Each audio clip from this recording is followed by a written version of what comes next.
മാതാജി ഏകാദശി വായന ഏത് ഗ്രൂപ്പിലാണ് ഇടേണ്ടത്? ഏത് അധ്യായം എന്നുള്ളത് മാതാജിക്ക് കൊടുത്തു.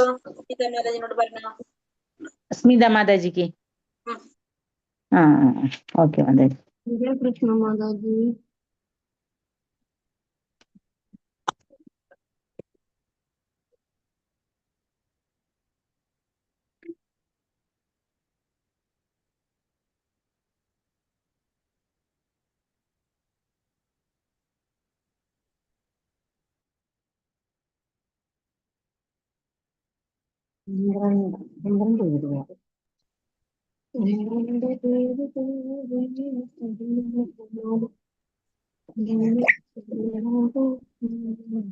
ഹരേ കൃഷ്ണ.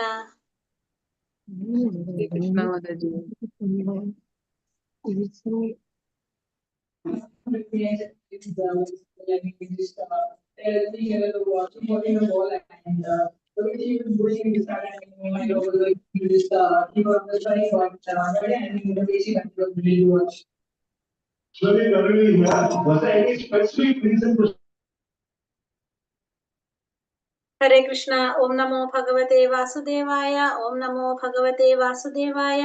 ഓം നമോ ഭഗവതേ വാസുദേവായ. ഓം അജ്ഞാനതിമിരാന്ധസ്യ ജ്ഞാനാഞ്ജനാശലാകയാ ചക്ഷുരുന്മീലിതം യേന തസ്മൈ ശ്രീഗുരവേ നമഃ. നമോ വിഷ്ണുപാദായ കൃഷ്ണപ്രേഷ്ഠായ ഭൂതലേ ശ്രീമതേ ഭക്തിവേദാന്ത സ്വാമിനിധി നാമിനേ. നമസ്തേ സാരസ്വതേ ദേവേ ഗൗരവാണി പ്രചാരിണേ നിർവിശേഷ ശൂന്യവാദി പാശ്ചാത്യദേശധാരിണേ. ജയ ശ്രീ കൃഷ്ണ ചൈതന്യ പ്രഭു നിത്യാനന്ദ ശ്രീ അദ്വൈത ഗദാധര ശ്രീവാസാദി ഗൗര ഭക്തവൃന്ദ. ഹരേ കൃഷ്ണ കൃഷ്ണ കൃഷ്ണ ഹരേ ഹരേ, ഹരേ രാമ രാമ രാമ ഹരേ ഹരേ. ഹരേ കൃഷ്ണ. ശ്രീ ശ്രീ രാധാ ഗോവിന്ദ് ടെമ്പിൾ ഇസ്കോൺ ബാംഗ്ലൂരിന്റെ ഈശോപനിഷത്ത് ക്ലാസ്സിലേക്ക് എല്ലാവർക്കും സ്വാഗതം. ഹരേ കൃഷ്ണ. എല്ലാവർക്കും പ്രണാമം. മന്ത്രം 13 അല്ലെ? അതെ മാതാജി, 13. ഹരേ കൃഷ്ണ മാതാജി. ഹരേ കൃഷ്ണ. 13. എല്ലാവരും ആ ഗ്രൂപ്പിൽ മെസ്സേജ് ഇടാൻ നിൽക്കാരും ക്ലാസ്സിൽ കയറിയിട്ടില്ല. 5 minutes ആവും തോന്നണു മാതാജി. എല്ലാവരും ഞാൻ നോക്കുമ്പോ ഗ്രൂപ്പിൽ ഞാനിട്ട മെസ്സേജിന് റിപ്ലൈ വന്നോണ്ടിരിക്കുക. അതെ അതെ. ഹരേ കൃഷ്ണ മാതാജി. ഹരേ കൃഷ്ണ. പ്രണാമം. ഇപ്പൊ നമ്മള് 13ാമത്തെ മന്ത്രമാണ് എടുക്കേണ്ടത് അല്ലെ? 9, 10, 11 നമ്മൾ പഠിച്ചു. 12 നമ്മൾ പഠിച്ചു അല്ലെ? 9, 10, 11 നമ്മൾ പറഞ്ഞു. എന്തിന്റെ അടിസ്ഥാനത്തിലാണ് ഗ്രൂപ്പ് ആക്കിയത്?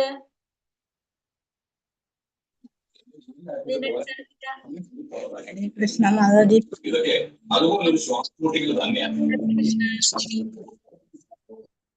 9, 10, 11 ഏതിന്റെ അടിസ്ഥാനത്തിലാ ഗ്രൂപ്പ്? മറന്നോ? അറിവിന്റെ അടിസ്ഥാനത്തില്. അറിവിന്റെ അടിസ്ഥാനത്തിലാണ് ഗ്രൂപ്പ് ആക്കിയത്. 9 നമ്മൾ പറഞ്ഞു അറിവ്, അതായത് ജ്ഞാനം, വിദ്യ എന്ന് പറയുന്നത് തെറ്റായിട്ടുള്ള ആധ്യാത്മിക ജ്ഞാനം, അവിദ്യ എന്ന് പറഞ്ഞ ഭൗതിക ജ്ഞാനം, രണ്ടും നമ്മളെ ഇരുട്ടിലേക്ക് കൊണ്ടുപോകുന്നു കണ്ടു. പിന്നെ 10ാമത്തെ മന്ത്രത്തിൽ നമ്മൾ പറഞ്ഞു വിദ്യ എന്ന് പറഞ്ഞത് ശരിയായ ആധ്യാത്മിക ജ്ഞാനം, അവിദ്യ എന്ന് പറഞ്ഞതിൽ ഭൗതിക ജ്ഞാനം, രണ്ടും 2 വഴിയാണ്, 2 ഫലമാണെന്ന് കണ്ടു. പിന്നെ 9, 10, 11ാമത്തെ മന്ത്രത്തിൽ നമ്മൾ കണ്ടു രണ്ടും അറിയണം. വിദ്യയെ കുറിച്ചും അറിയണം, അവിദ്യയെ കുറിച്ചും അറിയണം. മാത്രമേ നമുക്ക് ജനന മരണ ചക്രത്തിൽ നിന്ന് മറികടന്നിട്ട് അമൃതത്വം ആസ്വദിക്കാൻ സാധിക്കുള്ളൂ അല്ലെ? ആദ്യത്തെ 3 അറിവിന്റെ അടിസ്ഥാനത്തില്. ഇനി അടുത്ത 3 ആരാധനയുടെ അടിസ്ഥാനത്തിലാണ് പറഞ്ഞത്. ആദ്യത്തെ നമ്മൾ കണ്ടു. എങ്ങനെയാണ് പറഞ്ഞത്? സംഭൂതി അസംഭൂതി ചെയ്യും. ഇതേപോലെ തന്നെ വിദ്യ അവിദ്യ പോലെ തന്നെയാണ്. ആദ്യത്തെ പറയണത് ഭഗവാന്റെ ഏതിനെ കുറിച്ചാണ്? ബ്രഹ്മത്തെ കുറിച്ചാണ് പറയുന്നത് അല്ലെ? പരമസത്യത്തിന്റെ ആ ബ്രഹ്മത്തെ കുറിച്ചാണ് പറയണത്. പിന്നെ ദേവന്മാരെ വെച്ചു. ദേവന്മാരെ ആരാധിക്കുന്നവര് അന്ധകാരത്തിലേക്ക് പോകും. ബ്രഹ്മത്തെ ആരാധിക്കുന്നവര് അതിനേക്കാളും നമ്മള് ഫസ്റ്റത്തെ 12ാമത്തെ മന്ത്രത്തിൽ പറഞ്ഞത്. ഇനി 13ാമത്തെ മന്ത്രത്തിൽ പറയുന്നത് ഭഗവാനെ ആരാധിക്കുന്നത് കൊണ്ട് ഒരു ഫലവും കിട്ടും, ദേവന്മാരെ ആരാധിക്കുന്നത് കൊണ്ട് വേറൊരു ഫലവും. നമുക്കറിയാലേ, ഭഗവാനെ ആരാധിച്ച് നമ്മൾ എവിടെ പോകും? ഭഗവാന്റെ അടുത്തേക്ക് പോകും. ദേവന്മാരെ ആരാധിച്ചു കഴിഞ്ഞാല് ഈ ഭൗതിക ലോകത്തിൽ തന്നെ നമ്മൾ നിൽക്കും. അപ്പൊ അതിന് രണ്ട് ഫലമാണുള്ളത് അല്ലെ? ഒന്ന് ആത്മീയ ലോകത്തിലേക്ക് പോകാൻ പറ്റും, ഒന്ന് ഭൗതിക ലോകത്തിൽ തന്നെ നിൽക്കും. അപ്പൊ 2ാമത്തെ മന്ത്രത്തിൽ പറയുന്നത് ഭഗവാനെ ആരാധിക്കുന്നത് കൊണ്ട് ഒരു ഫലവും ദേവന്മാരെ ആരാധിക്കുന്നത് കൊണ്ട് വേറൊരു ഫലവും. അടുത്ത മന്ത്രത്തിൽ പറയുന്നത് എന്താണ്? അപ്പൊ ഭഗവാനെ കുറിച്ചും അറിയണം, ദേവന്മാരെ കുറിച്ചും അറിയണം.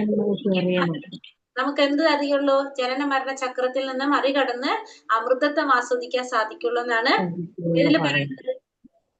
14-ാമത്തെ.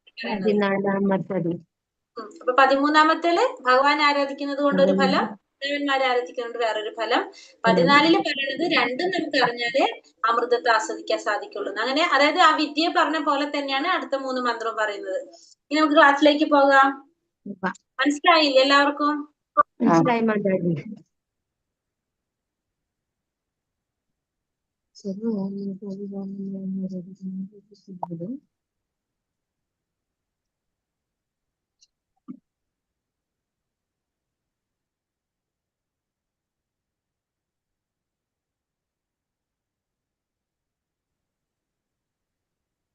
ഹരേ കൃഷ്ണ.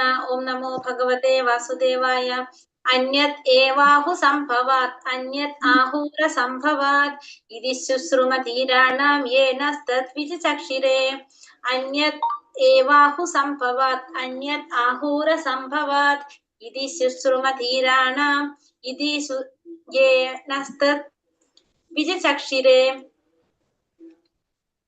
10-ാമത്തെ മന്ത്രത്തിൽ എന്താ പറഞ്ഞത്? അന്യർ ഏവാഹുർ വിദ്യയ അന്യത് ആഹൂര വിദ്യയ ഇതി ശുശ്രുമധീരാണാം യേന തദ്വിചക്ഷിരേ. അവിടെ വിദ്യ എന്ന് പറഞ്ഞതിന് പകരം ഇവിടെ എന്ത് ഉപയോഗിച്ചു? സംഭവാത് അല്ലെ? ഇവിടെ സംഭവാത് എന്ന് പറഞ്ഞാല് ഭഗവാനെ കുറിച്ചും, അസംഭവാത് എന്ന് പറഞ്ഞാല് ദേവി ദേവന്മാരും. സംഭവാത് എന്ന് പറഞ്ഞാൽ ആരാണ്? ഭഗവാനാണ്. അസംഭവാത് എന്ന് പറഞ്ഞാല് ദേവി ദേവന്മാരെയാണ്. അതായത് എന്താണ് പറഞ്ഞ മറ്റുള്ള ജീവാത്മാക്കള്, മറ്റുള്ള ദേവന്മാരെയാണ് ഇവിടെ ഉദ്ദേശിക്കുന്നത്. അസംഭവാദം എന്ന് പറയുന്നത്. സംഭവാദം എന്ന് പറഞ്ഞാൽ ഭഗവാനെയാണ് ഉദ്ദേശിക്കുന്നത്. ഇവിടെ എന്താണ് ഇതിൽ അർത്ഥം പറയുന്നത്? നമ്മൾ പറഞ്ഞല്ലേ, ഭഗവാനെ ആരാധിക്കുന്നത് കൊണ്ട്, സർവ്വകാരണങ്ങൾക്കും കാരണമായതിനെ ആരാധിക്കുന്നത് കൊണ്ട് ഒരു തരത്തിലുള്ള ഫലവും പരമോന്നതമല്ലാത്തതിനെ ആരാധിക്കുന്നത് കൊണ്ട് മറ്റൊരു തരത്തിലുള്ള ഫലവും ലഭിക്കുമെന്ന് ഉന്നത അധികാരികളിൽ നിന്ന് വ്യക്തമായി കേട്ടിട്ടുണ്ട്. അപ്പൊ അതില് ധീരന്മാരിൽ നിന്ന് കേട്ടിട്ടുണ്ടെന്ന് പറയണം അല്ലെ. അപ്പൊ ഭഗവാനെ ആരാധിക്കുന്നത് കൊണ്ട് ഒരു ഫലം, പിന്നെ മറ്റുള്ളവരെ ദേവന്മാരെ ആരാധിക്കുന്നത് കൊണ്ട് വേറൊരു തരത്തിലുള്ള ഫലം ലഭിക്കുമെന്ന് ഉന്നത അധികാരികളിൽ നിന്നും കേട്ടിട്ടുണ്ട് എന്നാണ് ഇതില് പറയുന്നത്. സർവ്വകാരണങ്ങൾക്കും ആദി കാരണമായതിനെ ആരാധിക്കുന്നത് കൊണ്ട് ഒരു തരത്തിലുള്ള ഫലം, പരമോന്നതമല്ലാത്തതിനെ ആരാധിക്കുന്നത് കൊണ്ട് വേറൊരു തരത്തിലുള്ള ഫലം ലഭിക്കുമെന്ന് ഉന്നത അധികാരികളിൽ നിന്ന് കേട്ടിട്ടുണ്ട്. മനസ്സിലായപ്പ? ഭഗവാൻ ആരാധിക്കുന്നത് കൊണ്ട് ഒരു ഫലം കിട്ടും, പരമമല്ലാത്തത് അതായത് ദേവന്മാരെ ആരാധിക്കുന്നത് കൊണ്ട് വേറൊരു ഫലം. യഥാർത്ഥ ആചാര്യന്മാരിൽ നിന്നും ശ്രവിക്കാത്ത പക്ഷം ആത്മീയ ജ്ഞാനത്തിന്റെ ശരിയായ സൂത്രവിദ്യ അറിയുകയില്ല.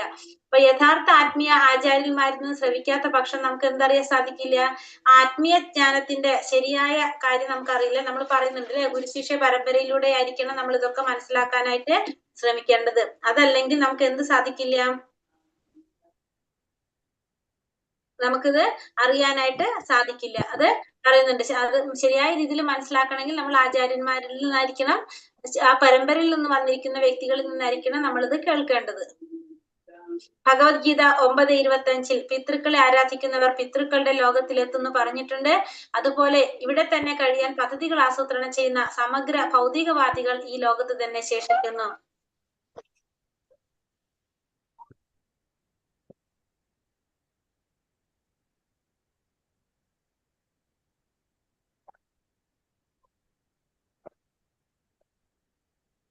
ഹരേ കൃഷ്ണ.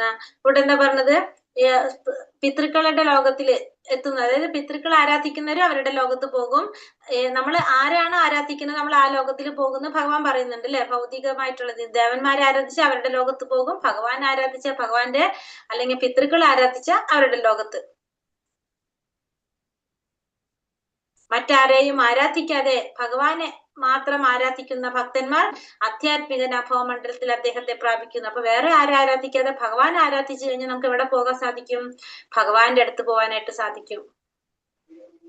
അംഗീകൃത ശിഷ്യ പരമ്പരയിൽപ്പെട്ട വിശ്വാസിനായ ആത്മീയ ഗുരുവിൽ നിന്ന് ജ്ഞാനം ലഭിക്കാത്ത പക്ഷം ഒരാൾക്ക് ജ്ഞാനം യഥാരൂപം ലഭിക്കില്ല. അപ്പോ ആ ശിഷ്യ പരമ്പരയിൽ നിന്ന് ആ ജ്ഞാനം നേടുമ്പോഴാണ് യഥാർത്ഥത്തിൽ ആ ജ്ഞാനം നേടാനായിട്ട് സാധിക്കുന്നത്. ഭഗവത്ഗീതയിൽ ഭഗവാൻ അർജുനനോട് പറയുന്നുണ്ട് അല്ലെ, ഏവം പരമ്പരാ പ്രാപ്തം ഇമം രാജർഷയോ വിദുഹു സകാലേ നേഹ മഹദാ യോഗോ നഷ്ട പരം തപ. ശിഷ്യ പരമ്പരയിലൂടെ പകർന്നു കിട്ടിയ ഈ സർവോത്കൃഷ്ടമായ ശാസ്ത്രം രാജർഷിമാർ ശരിയായി മനസ്സിലാക്കിയിരിക്കുന്നു. കാലക്രമേണ ആ പാരമ്പര്യ ശൃംഖല മുറിഞ്ഞു പോവുകയും അത് നഷ്ടപ്രായമാവുകയും ചെയ്തു. അപ്പൊ പാരമ്പര്യ ശൃംഖലയിലൂടെ പകർന്നു കിട്ടിയ ഈ ശാസ്ത്രം രാജർഷിമാർക്ക് ശരിയായിട്ട് മനസ്സിലാക്കാൻ സാധിച്ചിട്ടുണ്ട്. കാലക്രമേണ അതിന് എന്ത് സംഭവിച്ചു? ആ പാരമ്പര്യ ശൃംഖല മുറിഞ്ഞു പോയി, അതിന് നഷ്ടം സംഭവിക്കുകയും ചെയ്തു. ശ്രീകൃഷ്ണ ഭഗവാൻ ഈ ഭൂമിയിൽ ജീവിച്ചിരുന്ന കാലത്ത് ഭഗവത്ഗീതയിൽ വർണ്ണിച്ച തരത്തിലുള്ള ഭക്തിയോഗം വികലമാക്കപ്പെട്ടിരുന്നു. അപ്പൊ ഭഗവാൻ ഈ ഭൂമിയിൽ ജീവിച്ച സമയത്ത് ഭഗവത്ഗീതയിൽ പറഞ്ഞ തരത്തിലുള്ള ഭക്തിയോഗം ഉണ്ടായിരുന്നില്ല, അത് വികലമാക്കപ്പെട്ട അവസ്ഥയിലായിരുന്നു. അതുകൊണ്ട് ഭഗവാൻ തന്റെ ഏറ്റവും വിശ്വസ്ത സുഹൃത്തും ഭക്തനുമായ അർജുനന് ഭഗവാൻ എന്ത് ചെയ്തു? ആ ഭഗവത്ഗീത ഗുരുശിഷ്യ പരമ്പരയിലൂടെ പുനഃസ്ഥാപിക്കേണ്ടതായിട്ട് വന്നു. ഇത് നമ്മൾ ഭഗവത്ഗീതയില് കണ്ടത്. തന്റെ ഭക്തരും സ്നേഹിതനുമായതുകൊണ്ടാണ് ഭഗവത്ഗീത തത്വങ്ങൾ ഭഗവാൻ അർജുനന് ഗ്രഹിക്കാൻ സാധിച്ചതെന്ന് പറയുന്നുണ്ട്. അപ്പൊ ഭഗവാന്റെ ഭക്തനും അതുപോലെ തന്നെ സുഹൃത്തുമായതുകൊണ്ടാണ് അർജുനന് ഭഗവാൻ പറഞ്ഞു കൊടുത്തത് മനസ്സിലാക്കാൻ സാധിച്ചത്. ഭഗവാന്റെ ഭക്തരും സ്നേഹിതനും ആയതുകൊണ്ടാണ് ഇത് തന്നെയാണ് പറഞ്ഞത്. ഇന്നത്തെ കാലത്ത് ഭഗവത്ഗീത നിരവധി വിവർത്തകരും വ്യാഖ്യാതാക്കളുമുണ്ട്. അവർ ഗീതയുടെ പേരിൽ സകലവിധ അസംബന്ധങ്ങൾ ഉന്നയിക്കുന്നു. അപ്പോ ഈ വ്യാഖ്യാതാക്കൾ ശ്രീകൃഷ്ണനിലോ അവിടുത്തെ അനശ്വരധാമത്തിലോ വിശ്വസിക്കുന്നില്ല. അപ്പൊ ഇന്നത്തെ കാലത്ത് നമുക്കറിയാലേ, ഭഗവത്ഗീതയ്ക്ക് പല രീതിയിലുള്ള ആളുകളും വ്യാഖ്യാനങ്ങൾ ഉണ്ടാക്കിയിട്ടുണ്ട്. അങ്ങനെ അവരെന്താണ് അതിന്റെ പേരിൽ പലതരത്തിലുള്ള അവരുടേതായ കാര്യങ്ങൾ അവർക്ക് മനസ്സിലാകാവുന്ന അവരുടെ ബുദ്ധിക്ക് അനുസരിച്ചാണ് അവരത് എഴുതുന്നത്. അവരെന്തില്ല, അവര് ഭഗവാനിൽ വിശ്വസിക്കുന്നവരായിരിക്കണില്ല, ഭഗവാന്റെ ധാമിൽ വിശ്വസിക്കുന്നവരൊന്നും ആയിരിക്കണമെന്നില്ല. മറ്റെല്ലാ ആരാധനാ രീതികളും ഉപേക്ഷിച്ച് ഭഗവാനെ മാത്രം ശരണം പ്രാപിക്കാൻ ഭഗവാൻ ഉപദേശിക്കുന്നു. ഭഗവാൻ 1866 പറയുന്നുണ്ട് അല്ലെ, എല്ലാം ഉപേക്ഷിച്ച് ഭഗവാനെ ശരണം പ്രാപിക്കാനാണ് ഭഗവാൻ പറയുന്നത്. ഭഗവാൻ ആരാധിക്കാത്തവർ എല്ലാ പാതകളും ഒരേ ലക്ഷ്യത്തിലേക്ക് എത്തിക്കുമെന്ന തെറ്റായ ധാരണയാൽ യഥാർത്ഥ പാതയിൽ നിന്നും വഴിതെറ്റിക്കപ്പെടുന്നു. അപ്പൊ ഭഗവാൻ ആരാധിക്കാത്തവര് എല്ലാ പാതകളും ഒരേ ലക്ഷ്യത്തിൽ എത്തിക്കുമെന്ന തെറ്റായ ധാരണ കൊണ്ട് അവരെന്ത് ചെയ്യും? യഥാർത്ഥ പാതയിൽ നിന്ന് വഴിതെറ്റിക്കപ്പെടുകയാണ് ചെയ്യുന്നത്. അപ്പൊ അവർക്ക് അറിയുന്നില്ല അത് യഥാർത്ഥ പാതയല്ല എന്നുള്ളത്, പക്ഷെ അവരെന്ത് ചെയ്യും? വഴിതെറ്റപ്പെട്ടു പോകും. ഭഗവത്ഗീതയിൽ ഭഗവാൻ പറയുന്നു, അഹം സർവസ്യ പ്രഭവോ മത്ത സർവം പ്രവർത്തതേ ഇതി മത്വാ ഭജന്തേ മാം ഭൂതാ ഭാവാ സമന്വിതാ.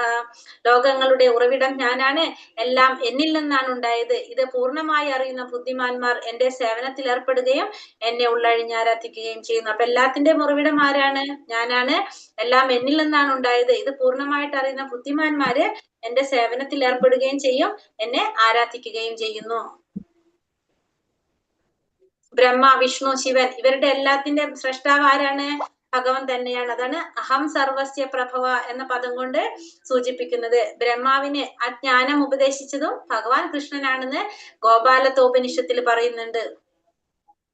ഗോപാലതോപനിഷത്തിൽ പറയുന്നുണ്ട് ബ്രഹ്മാവിന് ആ ജ്ഞാനം കൊടുത്തത് ഭഗവാനാണ്. നാരായണോപനിഷത്തിൽ പറയുന്നത് എന്താണ്? ഭഗവത്ഗീതയിൽ നമ്മൾ പറയാറുള്ളതാണ് അല്ലെ, പരമപുരുഷനാണ് എല്ലാ ജീവജാലങ്ങളെയും സൃഷ്ടിച്ചത്. നാരായണനിൽ നിന്ന് ബ്രഹ്മാവ് ജാതനായി. ആ നാരായണൻ പ്രജാപതികളെ സൃഷ്ടിച്ചു, ഇന്ദ്രനെയും അഷ്ടവസുക്കളെയും സൃഷ്ടിച്ചു. പിന്നെ 11 രുദ്രന്മാരും 12 ആദിത്യന്മാരെയും സൃഷ്ടിച്ചതും ആ നാരായണനാണ്. ആ നാരായണൻ എന്ന് പറഞ്ഞത് ആരാണ്? ഭഗവാൻ കൃഷ്ണന്റെ ഒരു രൂപവിസ്തരണമാണ്. ഭഗവത്ഗീതയിൽ നമ്മൾ പറയുന്നതാണ് അല്ലെ. ദേവകി പുത്രനായ ശ്രീകൃഷ്ണനാണ് പരമദിവ്യോത്തമ പുരുഷൻ എന്നും ഇതേ ഉപനിഷത്തിൽ പറയുന്നു. ഈ ഭഗവാൻ ആരാണ്? ഈ ശ്രീകൃഷ്ണൻ എന്നും പറയുന്നുണ്ട്. ആരാണ്? ദേവകി പുത്രനായ ശ്രീകൃഷ്ണനാണ് പരമദിവ്യോത്തമ പുരുഷൻ എന്നും ഈ ഉപനിഷത്തില് പറയുന്നുണ്ട്. എല്ലാ വൈദിക സാഹിത്യവും നാരായണൻ അഥവാ കൃഷ്ണൻ തന്നെയാണെന്ന് സർവ്വകാരണങ്ങൾക്കും കാരണഭൂതനെന്നും ഉറപ്പിച്ചിരിക്കുന്നു. അപ്പൊ എല്ലാത്തിലും എന്താ പറയണത്? നാരായണൻ അല്ലെങ്കിൽ കൃഷ്ണൻ തന്നെയാണ്, നാരായണൻ അഥവാ കൃഷ്ണൻ തന്നെയാണ് സർവ്വകാരണങ്ങൾക്കും കാരണഭൂതനായതെന്നും ഉറപ്പിച്ചു പറഞ്ഞിരിക്കുന്നു. എല്ലാ കാരണങ്ങൾക്കും ആദി കാരണനും ആനന്ദദായകനുമായ ഗോവിന്ദൻ അഥവാ കൃഷ്ണനാണ് പരമദിവ്യോത്തമ പുരുഷൻ എന്ന് ബ്രഹ്മസംഹിതയിലും പറയുന്നു. ഇപ്പൊ ബ്രഹ്മസംഹിത ബ്രഹ്മാവ് ഭഗവാനെ വാഴ്ത്തി പറയുന്നതാണ് അല്ലെ. അതിലും പറയുന്നത് എന്താണ്? ഈശ്വര പരമാകൃഷ്ണ സച്ചിദാനന്ദ വിഗ്രഹ അനാദിരാതിർ ഗോവിന്ദ സർവകാരണ കാരണം. അപ്പൊ എല്ലാത്തിനും കാരണമായിട്ടുള്ളത് ഭഗവാൻ തന്നെയാണെന്ന് ബ്രഹ്മസംഹിതയിലും പറയുന്നുണ്ട്. മഹാജ്ഞാനികളും വേദങ്ങളും നൽകുന്ന തെളിവുകളിൽ നിന്ന് ഗ്രഹിച്ച് ശ്രീകൃഷ്ണനെ സർവസ്വമായി ആരാധിക്കുന്നതിൽ മാത്രം ഉറച്ചു നിൽക്കുന്നവരെ ഭൂത എന്ന് വിളിക്കുന്നു. അപ്പോ ശ്രീകൃഷ്ണ ഭഗവാനിൽ മാത്രം ഉറച്ചു നിൽക്കുന്നവരെയാണ് എന്ത് പറയുന്നത്? ഭൂത എന്ന് പറയുന്നത്. അപ്പൊ എല്ലാ തെളിവുകളും അടിസ്ഥാനത്തില് ഭഗവാനെ മാത്രം ആരാധിക്കുക, ഭഗവാൻ തന്നെ സർവസ്വം എന്ന് പറയുന്നവരാണ് അതിൽ മാത്രം ഉറച്ചു നിൽക്കുന്നവരെയാണ് ബുധ എന്ന് വിളിക്കുന്നത്. വിശ്വാസങ്ങളല്ലാത്തവരെ മൂഢന്മാർ എന്ന് ഭഗവത്ഗീത 9:11 വിവരിക്കുന്നു. മൂഢന്മാർ പരമപുരുഷനെ നിന്ദിക്കുന്നു, കാരണം അവർക്ക് ആചാര്യന്മാരിൽ നിന്നുള്ള പൂർണ്ണമായ ജ്ഞാനം ലഭിച്ചിട്ടില്ല. അപ്പൊ മൂഢന്മാരെങ്ങനെയാണ്? ഭഗവാനെ നിന്ദിക്കുന്നവരാണ്. അതുകൊണ്ട് തന്നെ അവർക്ക് പരമമായ ജ്ഞാനം പൂർണ്ണമായിട്ട് അവർക്ക് അജ്ഞാനം നേടാനായിട്ട് സാധിക്കില്ല. അങ്ങനെയുള്ളവരാണ് മൂഢന്മാരെന്ന് പറയുന്നത്. അപ്പൊ അർജുനൻ ആദ്യം എങ്ങനെയായിരുന്നു? ഭഗവത്ഗീത ശ്രവിക്കുന്നതിന് മുന്നേ അർജുനൻ ആ ഭൗതികമായ നീർച്ചുഴിയിൽപ്പെട്ട് കുടുംബം, സ്നേഹം, വർഗം എന്തിനുള്ള അടുപ്പം കൊണ്ട് അസ്വസ്ഥനായിരുന്നു. പിന്നെ ഭഗവാന്റെ ആ ഉപദേശം കിട്ടിയപ്പോഴാണ് അർജുനൻ ഏത് വഴിക്ക് വന്നത്? ഭഗവാന്റെ ഇച്ഛപ്രകാരം യുദ്ധം ചെയ്യാന്നുള്ളൊരു അവസ്ഥയിലേക്ക് വന്നത്. അതിനു മുന്നേ അർജുനൻ എന്തായിരുന്നു? കരഞ്ഞുകൊണ്ടിരിക്കുകയായിരുന്നു അല്ലെ. ഭൗതിക വൈദിക വിജ്ഞാനമായ ഭഗവത്ഗീത ശ്രവിച്ച് ബുധനായി തീർന്നപ്പോൾ സ്വന്തം തീരുമാനം മാറ്റുകയും കുരുക്ഷേത്ര യുദ്ധം സജ്ജീകരിച്ച കൃഷ്ണന്റെ ആരാധകനായി തീരുകയും. ഭഗവാന്റെ ഉപദേശപ്രകാരം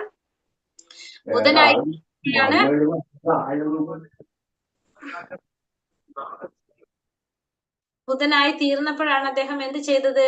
ഭഗവാന്റെ ഇച്ഛപ്രകാരം പ്രവർത്തിക്കാൻ തുടങ്ങുന്നത്. ബന്ധുക്കൾ എന്ന് വിളിക്കപ്പെടുന്നവരുമായുള്ള യുദ്ധം ചെയ്താണ് അർജുനൻ ഭഗവാനെ ആരാധിക്കുന്നത്. അപ്പൊ അർജുനൻ എങ്ങനെയാണ് ഭഗവാനെ ആരാധിക്കുന്നത്? യുദ്ധം ചെയ്തുകൊണ്ട്, ഭഗവാന്റെ ഇച്ഛപ്രകാരം യുദ്ധം ചെയ്തുകൊണ്ടാണ് അർജുനൻ ഭഗവാനെ ആരാധിക്കുന്നത്. ഭഗവാൻ സംഭൂത അഥവാ ജനനത്തിന്റെയും നിലനിൽപ്പിന്റെയും പ്രഭവസ്ഥാനം, ജന്മാദ്യ അസ്ഥിഹത അഥവാ നാശത്തിന് ശേഷം അവശേഷിക്കുന്ന സംഭരണി എന്ന് പറയാം. അപ്പൊ ഭഗവാൻ ഇവിടെ സംഭൂത എന്നാണ് പറയുന്നത്. ജനനത്തിന്റെയും നിലനിൽപ്പിന്റെയും പ്രഭവസ്ഥാനം എന്ന് പറയുന്നു. അല്ലെങ്കിൽ ജന്മാത്യാസ്യത, അതായത് നാശത്തിന് ശേഷം അവശേഷിക്കുന്ന സംഭരണി എന്ന് പറയുന്നു. ഭാഗവതത്തിൽ ഭഗവാനെ അഭിജ്ഞൻ അല്ലെങ്കിൽ പൂർണ്ണബോധവാനാണെന്ന് പറയുന്നത്. എല്ലാം അറിയുന്നവനാണ്. നമ്മുടെ ഭൂതം, ഭാവിയും വർത്തമാനം എല്ലാം അറിയുന്നവനാണ് ആര്? ഭഗവാൻ. അതുകൊണ്ടാണ് അഭിജ്ഞൻ, പൂർണ്ണ അഭിജ്ഞൻ എന്ന് പറയുന്നത്. അതന്നെ പറഞ്ഞൂടെ, ഭൂതം, ഭാവി, വർത്തമാനം എന്നിവയെ പറ്റി പൂർണ്ണബോധവാനാണെന്നും ബ്രഹ്മാവും ശിവനും ദേവന്മാരും ഉൾപ്പെടെ ആരും എന്നെ പൂർണ്ണമായി അറിയുന്നില്ലെന്നും ഭഗവാൻ 7:26 പറയുന്നു. അപ്പൊ ഭഗവാനെ കുറിച്ച് ആർക്കും അറിയാൻ സാധിക്കില്ല, പക്ഷെ ഭഗവാൻ എല്ലാവരെ കുറിച്ചും അറിയാനായിട്ട് സാധിക്കും. വൈദ്യസഹായം, സാമൂഹ്യ സഹായം, വിദ്യാഭ്യാസ സൗകര്യം എന്നീ രീതിയിൽ മനുഷ്യ സേവനം നടത്തുന്ന അതേ അവസരത്തിൽ തന്നെ കശാപ്പുശാലകളിൽ പാവപ്പെട്ട മൃഗങ്ങളുടെ തൊണ്ടയറക്കുന്നത് ജീവജാലങ്ങൾക്ക് ചെയ്യുന്ന യഥാർത്ഥ സേവനമല്ല. അപ്പൊ സേവനം എന്ന് പറയുന്നത് എങ്ങനെയാണ്? നമ്മള് ഭഗവാന്റെ സേവനം ചെയ്യുമെന്ന് പറയുമ്പോൾ നമ്മളിപ്പോ ഒരു സൈഡിൽ സേവനം ചെയ്യും, സാമൂഹ്യ സഹായവും വൈദ്യസഹായവും വിദ്യാഭ്യാസ സൗകര്യമൊക്കെ നമ്മള് മനുഷ്യർക്ക് വേണ്ട സഹായങ്ങൾ ചെയ്തു കൊടുക്കും. ഇപ്പുറത്തെ സൈഡിൽ നമ്മൾ എന്ത് ചെയ്യും? മൃഗങ്ങളെ കശാപ്പുശാലകൾ തൊണ്ടയറക്കും. ഇത് എന്താണ് ചെയ്യുന്നത്? ജീവാത്മാക്കളെ നമ്മൾ ഉപദ്രവിക്കുന്നുണ്ട് അല്ലെ. ഇതെന്തല്ല? യഥാർത്ഥ സേവനമല്ല. ഒരു സൈഡിൽ നമ്മൾ മനുഷ്യന്റെ സേവനം ചെയ്യും, ഒരു ജീവാത്മാവിന്റെ സേവനം ചെയ്യും, ഇപ്പുറത്തെ സൈഡിൽ വേറൊരു ജീവാത്മാവിനെ നമ്മൾ കൊല്ലും. ഇതെന്തല്ല? ശരിയായ സേവനമല്ല. ജീവജാലങ്ങൾ ജനനം, മരണം, രോഗം, വാർദ്ധക്യം എന്നീ ഭൗതിക ക്ലേശങ്ങളിൽ പലതരം ശരീരങ്ങളിൽ നിരന്തരം യാതനകൾ അനുഭവിക്കുന്നു. അപ്പൊ ജീവാത്മാക്കള് ജന്മ, മൃത്യു, ജരാവ്യാധി ഇത് ഈ ഭൗതിക ശരീരത്തിലെ ക്ലേശങ്ങൾ അനുഭവിക്കുന്നതാണ്. ഇതിനുള്ള പോംവഴി എന്താണ്? ഈ മഹനീയ കൃത്യങ്ങളെ പറ്റിയുള്ള ശ്രവണം, ഭഗവാന്റെ മഹനീയമായ കൃത്യങ്ങളെ കുറിച്ചുള്ള ശ്രവണവും ജപമാണ് അസ്വസ്ഥത നിറഞ്ഞ ഈ യുഗത്തിൽ അദ്ദേഹത്തെ ആരാധിക്കുന്നതിനുള്ള ലളിതമായ മാർഗം. അപ്പൊ ഭഗവാൻ ആരാധിക്കാനായിട്ട് നമ്മൾ ചെയ്യേണ്ടത് എന്താണ്? നാമജപവും ശ്രവണവും. അതായത് ഭഗവാന്റെ മഹനീയ കൃത്യങ്ങളെ കുറിച്ചുള്ള ശ്രവണം. അതായത് മഹനീയ കൃത്യങ്ങൾ എന്ന് പറഞ്ഞാൽ എന്താണ്? ഭഗവാന്റെ ലീലകള്. അതായത് ഭാഗവതം ശ്രവിക്കുക, നാമം ജപിക്കുക. ഇതാണ് നമുക്ക് ഈ യുഗത്തില് ചെയ്യേണ്ട ഏറ്റവും ലളിതമായിട്ടുള്ള 2 കാര്യങ്ങള്. നാമം ജപിക്കുക, ഭാഗവതം ശ്രവിക്കുക. ഈ 2 കാര്യങ്ങളാണ് ഈ കലിയുഗത്തില് നമുക്ക് ഭഗവാൻ ആരാധിക്കാനുള്ള ഏറ്റവും ലളിതമായ മാർഗം എന്ന് പറയുന്നത് നാമജപവും ഭാഗവത ശ്രവണവും. മാനസിക ഊഹാപോഹങ്ങൾ നടത്തുന്നവർ ഭഗവാന്റെ ലീലകൾ ഊഹാപോഹം എന്ന് കരുതുന്നു. അപ്പൊ മാനസികമായിട്ട് ഊഹാപോഹങ്ങൾ നടത്തുന്നവർ എന്ത് പറയാണ്? ഭഗവാന്റെ ലീലകള് ഊഹാപോഹമാണെന്നാണ് അവര് കരുതുന്നത്. അതിനാൽ അവർ അവയുടെ ശ്രവണത്തിൽ നിന്ന് ഒഴിഞ്ഞു നിൽക്കുകയും നിഷ്കളങ്കരായ ജനതയുടെ ശ്രദ്ധ വ്യതിചലിപ്പിക്കാൻ അർത്ഥമില്ലാത്ത വാഗ്ജാലങ്ങൾ കണ്ടുപിടിക്കുകയും ചെയ്യുന്നു. അപ്പൊ അതുകൊണ്ട് തന്നെ അവരെന്ത് ചെയ്യും? ഭഗവാന്റെ ലീലകളെ കുറിച്ചുള്ള ശ്രവണത്തിൽ നിന്ന് മാറി നിന്ന് സാധാരണക്കാരായിട്ടുള്ള നിഷ്കളങ്കരായ ജനങ്ങളെ വ്യതിചലിപ്പിക്കാനായിട്ടുള്ള വഴികള് കണ്ടുപിടിക്കും. അതിനനുസരിച്ച് അവര് സംസാരിച്ച് അവരെ വാക്കുകളിലൂടെയൊക്കെ അവരെ മാറ്റാനായിട്ട് ശ്രദ്ധിക്കും. ആരാണ് മാനസിക ഊഹാപോഹങ്ങൾ നടത്തുന്നവര്? ഉപനിഷത്തുകൾ പരോക്ഷമായി ആദിപുരുഷനായ കൃഷ്ണനിലേക്ക് നമ്മുടെ ശ്രദ്ധ കൊണ്ടുപോകുന്നു. അതിനാൽ ഉപനിഷത്തുകളുടെ സാരസംഗ്രഹമായ ഭഗവത്ഗീതയും ശ്രീമദ് ഭാഗവതവും ശ്രവിക്കേണ്ടതാണ്. അപ്പൊ ഉപനിഷത്ത് നമ്മുടെ പരോക്ഷമായിട്ട് എന്താണ് മനസ്സിലാക്കി തരുന്നത്? ഭഗവാനിലേക്കുള്ള ശ്രദ്ധ നമ്മുടെ തിരിക്കുകയാണ് ചെയ്യുന്നത്. അപ്പൊ അതുകൊണ്ട് നമ്മൾ എന്ത് മനസ്സിലാക്കിയിരിക്കണം? ഭഗവത്ഗീതയും ഭാഗവതവും നമ്മൾ ശ്രവിക്കേണ്ടതാണ്. ഭാഗവതവും ഭഗവത്ഗീത നമ്മള് ശ്രവിക്കേണ്ടത് അത്യാവശ്യമാണ്. ഭഗവത് ലീലകൾ ശ്രവണം ചെയ്യുമ്പോൾ ഭക്തൻ ഭഗവാന്റെ ശ്രദ്ധ പിടിച്ചു പറ്റുന്നു. ഇപ്രകാരം സുഹൃദയസ്ഥനായ ഭഗവാൻ ഭക്തന് വേണ്ട മാർഗനിർദ്ദേശങ്ങൾ നൽകുന്നു. അപ്പൊ ഇപ്രകാരം സുഹൃദയസ്ഥനായ ഭഗവാൻ ഭക്തന് വേണ്ട മാർഗനിർദ്ദേശങ്ങളെല്ലാം നൽകിക്കൊണ്ടിരിക്കുക. അപ്പൊ ഭഗവാന്റെ ലീലകൾ ശ്രവിച്ചുകൊണ്ടിരിക്കുമ്പോൾ ആ ഭക്തൻ ഭഗവാന്റെ ശ്രദ്ധ പിടിച്ചു പറ്റാൻ സാധിക്കും. ഭഗവാൻ ആ ഭക്തന് വേണ്ട നിർദ്ദേശങ്ങൾ നൽകും. അപ്പൊ സ്വാഭാവികമായിട്ടും എന്താണ്? രാജസികവും താമസികവുമായ പ്രകൃതി ഗുണങ്ങളാൽ മലിനമാക്കപ്പെട്ട ഭക്തഹൃദയങ്ങളെ ഭഗവാന്റെ ആന്തരിക പ്രചോദനങ്ങള് പവിത്രീകരിക്കാനായിട്ട് സാധിക്കും. അപ്പൊ ഭഗവാൻ നമ്മൾ ഉള്ളിൽ ഇരുന്നു കൊണ്ട് നമുക്ക് വേണ്ട നിർദ്ദേശങ്ങൾ നൽകും. സ്വാഭാവികമായിട്ടും നമുക്ക് പരിവർത്തനം ഉണ്ടാകാനായിട്ട് പവിത്രീകരിക്കാനായിട്ട് സാധിക്കും. ഒരു ഭക്തന് ഭഗവത് കരുണയാൽ രജോ തമോ ഗുണങ്ങളെല്ലാം നീക്കി കിട്ടും. ഇത്തരത്തിലൊരു ഭക്തൻ ബ്രാഹ്മണന്റെ ലക്ഷണ സത്വ അധിഷ്ഠനായി തീരും. സ്വാഭാവികമായിട്ടും ആ ഭക്തൻ ഏത് ഗുണത്തിലേക്ക് വരും? സത്വഗുണത്തിലേക്ക് വരും. രജോ തമോ ഗുണങ്ങളെല്ലാം മാറിക്കിട്ടാണ് ചെയ്യുന്നത്. അപ്പൊ സത്വഗുണത്തിലേക്ക് വരും. ആ ബ്രാഹ്മണന്റെ ലക്ഷണങ്ങൾ ഉണ്ടാകുകയും ചെയ്യും. ആധ്യാത്മിക ഗുരുവിന്റെ മാർഗനിർദ്ദേശത്തിന്റെ പാത പിന്തുടർന്നാൽ ഏവർക്കും ബ്രാഹ്മണൻ എന്ന യോഗ്യത നേടാം. അപ്പൊ ഒരു ഗുരുവിന്റെ നിർദ്ദേശാനുസരണം, ഗുരു പറയുന്ന അനുസരിച്ച് നമുക്ക് പ്രവർത്തിക്കുകയാണെങ്കിൽ നമുക്കും എന്ത് സാധിക്കും? ആ ബ്രാഹ്മണന്റെ യോഗ്യത നേടാനായിട്ട് സാധിക്കും.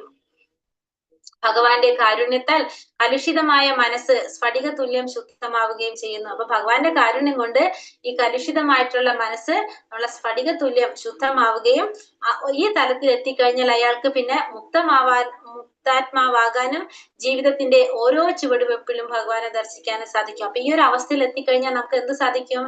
ഓരോ ചുവടുവെപ്പിലും ഭഗവാനെ ദർശിക്കാനും മുക്താത്മാവാകാനും സാധിക്കും.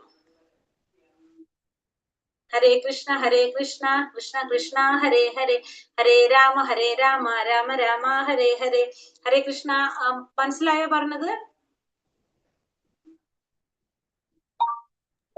മനസ്സിലായി. ഓക്കെ, നമുക്ക് ഇതിന്റെ ക്വസ്റ്റ്യൻ ആൻസർ നോക്കിയിട്ട് അടുത്തേക്ക് പോവാം. അല്ലെങ്കിൽ രണ്ടും ഒരുമിച്ച് എടുക്കുമ്പോ കുറച്ചൊരു തോന്നില്ലേ നിങ്ങൾക്ക്? നോക്കാം. മന്ത്രം 13 വിവരിക്കുക. എന്താണ് 13 മന്ത്രത്തിൽ പറഞ്ഞിരിക്കുന്നത്? ഭഗവാനെ ആരാധിക്കുന്നത് കൊണ്ട് ഒരു ബലം, മറ്റുള്ള ദേവീദേവന്മാരെ ആരാധിക്കുന്നതുകൊണ്ട് വേറൊരു ബലം കിട്ടും. അതെ, രണ്ടും രണ്ട് ഫലമാണ് അല്ലെ? ഭഗവാൻ ആരാധിക്കുന്നത് കൊണ്ട് ഒരു ഫലം, മറ്റുള്ള ദേവന്മാരെ ആരാധിക്കുന്നത് കൊണ്ട് വേറൊരു ഫലം. രണ്ടിനും രണ്ട് ഫലമാണെന്ന് ആരിൽ നിന്ന് കേട്ടിട്ടുണ്ട്? ധീരന്മാരിൽ നിന്ന് കേട്ടിട്ടുണ്ട്. അതാണ് ഈ മന്ത്രത്തിൽ പറയുന്നത്. അടുത്ത ക്വസ്റ്റ്യൻ എന്താണ്? ആത്മീയ ജ്ഞാനത്തിന്റെ ശരിയായ സൂത്രവിദ്യ അറിയാൻ കഴിയാത്തത് ആർക്കാണ്? ആചാര്യന്മാരുടെ വചനങ്ങൾ ആചാര്യന്മാരിൽ നിന്നും ജ്ഞാനം നേടാത്തവർ. ആചാര്യന്മാരുടെ വചനം കേൾക്കാൻ ആത്മീയജ്ഞാനത്തിന് ശരിയായ സൂത്രം അറിയുകയില്ല. ആചാര്യന്മാരുടെ വചനങ്ങൾ ശ്രവിക്കാത്തവർക്ക്. ശ്രവിക്കാത്ത പക്ഷം ശരിയായ സൂത്രവിദ്യ അറിയാൻ സാധിക്കില്ല അല്ലെ? യഥാർത്ഥ ആചാര്യന്മാരെ ശ്രവിക്കാത്ത പക്ഷം. അടുത്തത് ഭഗവത്ഗീത 9:25 എന്തിനെ കുറിച്ചാണ് പറയുന്നത്? എന്താ പറയുന്നത്? പിതൃക്കളെ ആരാധിക്കുന്നവര് അവരുടെ ലോകത്ത് ഭഗവാനെ ആരാധിച്ചാൽ ഭഗവത് ലോകത്തെത്തിപ്പെടും.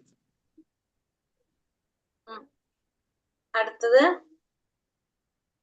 എങ്ങനെയുള്ളവർക്കാണ് ആധ്യാത്മിക നവോമണ്ഡലത്തിൽ ഭഗവാനെ പ്രാപിക്കാൻ സാധിക്കുന്നത്? ശ്രീകൃഷ്ണ ഭഗവാനെ മാത്രം ആരാധിക്കുന്നവർക്ക് ആധ്യാത്മിക നവമണ്ഡലത്തിൽ ഭഗവാനെ സ്ഥാപിക്കാൻ കഴിയുന്നു. മറ്റാരെയും ആരാധിക്കാതെ ഭഗവാനെ മാത്രം ആരാധിക്കുന്നവർക്ക് അല്ലെ. അടുത്തത് ഭഗവത്ഗീത 18:66 എന്താ ഭഗവാൻ പറയുന്നത്? സർവധർമാൻ പരിത്യജ മാമേകം ശരണം പ്രജ അല്ലെ. എല്ലാതും വിട്ട് എന്നെ ശരണം പ്രാപിക്കാനാണ് ഭഗവാൻ പറയുന്നത്. മറ്റെല്ലാ ആരാധനയും ഉപേക്ഷിച്ച് അദ്ദേഹത്തെ മാത്രം ശരണം പ്രാപിക്കുക. സർവധർമ്മങ്ങളെയും ജയിച്ച് ഭഗവാനിൽ ശരണം തേടുക. എന്തുകൊണ്ടാണ് ഭഗവാനെ ആരാധിക്കപ്പെട്ടവർ യഥാർത്ഥ പാതയിൽ നിന്ന് വഴിതെറ്റിക്കപ്പെടുന്നത്? എല്ലാ പാതകളും ഒരേ ലക്ഷ്യത്തിൽ എത്തിക്കുമെന്നുള്ള തെറ്റായ ധാരണയിൽ യഥാർത്ഥ പാതയിൽ നിന്നും വഴിതെറ്റിക്കപ്പെടുന്നു. ഒരാൾ പറഞ്ഞു മനസ്സിലായ എല്ലാ പാതയും ഭഗവാനെ ആരാധിക്കാത്തവർ ആരാധിക്കപ്പെട്ടവരല്ല. എന്തുകൊണ്ടാണ് ഭഗവാനെ ആരാധിക്കാത്തവർ എന്നാണ് 6-ാമത്തത്. എന്തുകൊണ്ടാണ്? എല്ലാ ലക്ഷ്യങ്ങളും എല്ലാ പാതകളും ഒരേ ലക്ഷ്യത്തിലേക്കാണെന്നുള്ള തെറ്റായ ധാരണ കൊണ്ട്. എല്ലാ പാതകളും ഒരേ ലക്ഷ്യത്തിലേക്കാണെന്നുള്ള തെറ്റായ ധാരണ കൊണ്ട് യഥാർത്ഥ പാതയിൽ നിന്ന് വഴിതെറ്റിക്കപ്പെടുന്നു. ഒരേ ലക്ഷ്യത്തിലാണ്. സർവസ്യ പ്രഭ എന്ന പദം സൂചിപ്പിക്കുന്നത് എന്താണ്? അഹം സർവസ്യ പ്രഭ എന്ന് വെച്ചാല് ബ്രഹ്മ, വിഷ്ണു, ശിവൻ എന്നിവരുടെ എല്ലാ സർവ്വതിന്റെയും സ്രഷ്ടാവ് താനാണ് എന്നാണ് അഹം സർവസ്യ പ്രഭ എന്ന് പറഞ്ഞ് സൂചിപ്പിക്കുന്നത്. ഈ 3 ബ്രഹ്മ, വിഷ്ണു, മഹേശ്വരൻ എല്ലാവരുടെയും സർവ്വതിന്റെയും സ്രഷ്ടാവ് ഭഗവാനാണ്. അഥർവവേദത്തിലെ ഗോപാലകോപനിഷത്തിൽ പറയുന്നത് എന്താണ്? ബ്രഹ്മാവിന് വൈദിക ജ്ഞാനം ഉപദേശിച്ചത് ഭഗവാൻ കൃഷ്ണനാണ്. ബ്രഹ്മാവിന് അജ്ഞാനം കൊടുത്തത് ഭഗവാനാണെന്ന് പറയുന്നു. നാരായണോപനിഷത്തിൽ പറയുന്നത് എന്താണ്? നാരായണൻ നിന്നാണ് എല്ലാം വന്നിരിക്കില്ലേ. നാരായണൻ പ്രജാപതികളെ സൃഷ്ടിച്ചു, ഇന്ദ്രനെ അഷ്ടവസ്തുക്കളെ സൃഷ്ടിച്ചു, 11 രുദ്രന്മാരെ 12 ആദിത്യന്മാരെ സൃഷ്ടിച്ചു. ഈ നാരായണൻ എന്ന് പറയുന്നത് ആരാണ്? കൃഷ്ണന്റെ രൂപവിസ്തരണമാണ്. ഒന്നുകൂടി പറയോ മാതാജി? അത് ഒന്നുകൂടി പറയാം മാതാജി.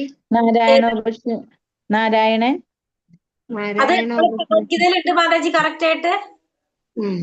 അല്ലെങ്കിൽ ഇത് റെക്കോർഡ് കേട്ടാൽ മതി. റെക്കോർഡ് കേൾക്കാം, യൂട്യൂബ് കേൾക്കാം. എല്ലാവരും ഒന്ന് മ്യൂട്ടിലിരുന്നാ നന്നായിരിക്കും. ഹരേ കൃഷ്ണ. അപ്പൊ അടുത്ത ക്വസ്റ്റ്യൻ ഏതാണ്? അഹം സർവസ്യ പ്രഭ പറഞ്ഞില്ലേ നമ്മള്? അല്ല, അടുത്തതാണ് ബ്രഹ്മസംഹിത 5 പറയുന്നത് എന്താണ്? എല്ലാ കാരണങ്ങൾക്കും ആദികാരണനും ആനന്ദദായകനുമായ ഗോവിന്ദൻ അഥവാ കൃഷ്ണനാണ് പരമദിവ്യോത്തമ പുരുഷനാണ്.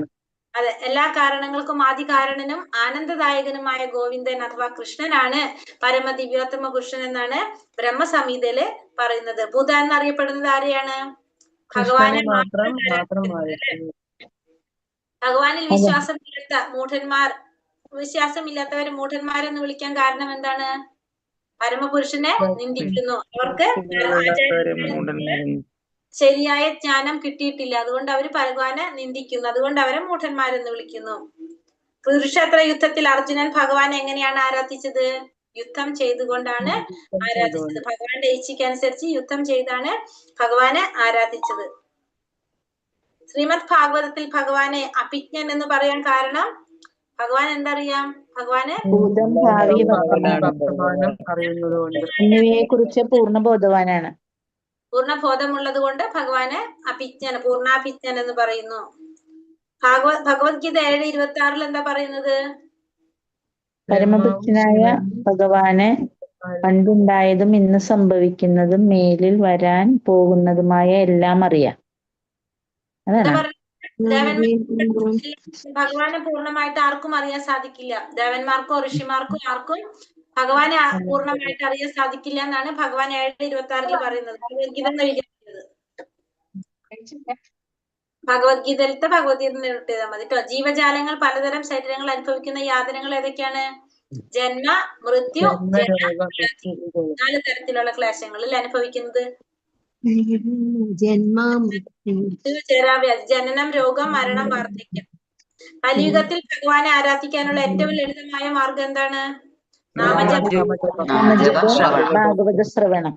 നാമജപം, ഭാഗവത ശ്രവണം. അതാണ് ഏറ്റവും എളുപ്പത്തിൽ നമുക്ക് ചെയ്യാൻ പറ്റുന്ന കാര്യം. എന്തുകൊണ്ടാണ് ഭഗവത്ഗീതയും ഭാഗവതവും ശ്രവിക്കാനായിട്ട് പറയുന്നത്? ശ്രവിക്കാനാണ്. എന്തുകൊണ്ടാണ് ഭാഗവതം ഭഗവത്ഗീത ശ്രവിക്കാൻ പറയുന്നത്? യും സാരസംഗ്രഹമാണ് ഭഗവത്ഗീത. ഭാഗവതം എന്ന് പറയുന്നത് ഭഗവാന്റെ ലീലകളാണ്. അതുകൊണ്ട് ഇത് രണ്ടും ശ്രവിക്കാനായിട്ട് പറയും. കാരണം ഭഗവത് ലീലകൾ ശ്രവണം ചെയ്യുമ്പോൾ ഭക്തൻ ഭഗവാന്റെ ശ്രദ്ധ പിടിച്ചു പറ്റും. ഭഗവാന്റെ ലീലകൾ, അതായത് ഭാഗവതം കേൾക്കുമ്പോൾ ആ ഭക്തൻ ഭഗവാന്റെ ശ്രദ്ധ പിടിച്ചു പറ്റാണ് ചെയ്യുന്നത്. അതുകൊണ്ട് ശ്രവിക്കണം എന്ന് പറയും. കാരണം അപ്പൊ നമ്മുടെ ഉള്ളില് ഹൃദയസ്ഥനായിക്കൊണ്ട് ഭഗവാൻ എന്ത് ചെയ്യും? നമുക്ക് വേണ്ട മാർഗനിർദ്ദേശങ്ങള് നൽകും. അപ്പൊ അതുകൊണ്ട് നമ്മൾ ഭാഗവതം ശ്രവിക്കണം. ഭാഗവതം കേൾക്കുമ്പോ ഭഗവാന്റെ ശ്രദ്ധ നമ്മളിലേക്ക് വരാണ്. മാത്രമല്ല നമുക്ക് വേണ്ട നിർദ്ദേശങ്ങൾ ഭഗവാൻ തരികയും ചെയ്യും. പിന്നെ രാജസികവും താമസികവുമായിട്ടുള്ള ഗുണങ്ങളിൽ നിന്ന് നമുക്ക് സത്വഗുണത്തിലേക്ക് ഉയരാനും സാധിക്കും. സംഭവാദം എന്ന് വെച്ചാൽ എന്താണ്? ഭഗവാൻ. സംഭവാദം എന്ന് വെച്ചാല് മറ്റുള്ള ദേവന്മാരെയാണ് അസംഭവാദം എന്ന് പറയുന്നത്. ഹരേ കൃഷ്ണ.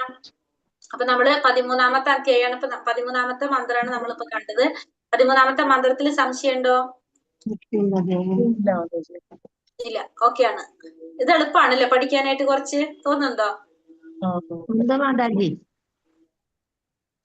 ഭഗവത്ഗീതയാണ് എളുപ്പം? ഇത് ഉപദേശാമൃതാണോ തോന്നുന്നത് എളുപ്പം? ഈശോപനിഷത്താണോ എളുപ്പം തോന്നിയത്? ആണല്ലേ? ശരിക്കും ശരിയാ, ഈശോപനിഷത്താണ് കുറച്ചും കൂടി. കാരണം അത് കുറെ കാര്യങ്ങൾ ഭഗവത്ഗീതയിലാണ് പറയുന്നത്. പിന്നെ കുറച്ചും കൂടി ഈശോപനിഷത്ത് എളുപ്പമാണെന്ന് പറയാറുണ്ട് പൊതുവെ. ഹരേ കൃഷ്ണ. അപ്പൊ നമുക്ക് അടുത്തത് നോക്കാം അല്ലെ? ഇനി 14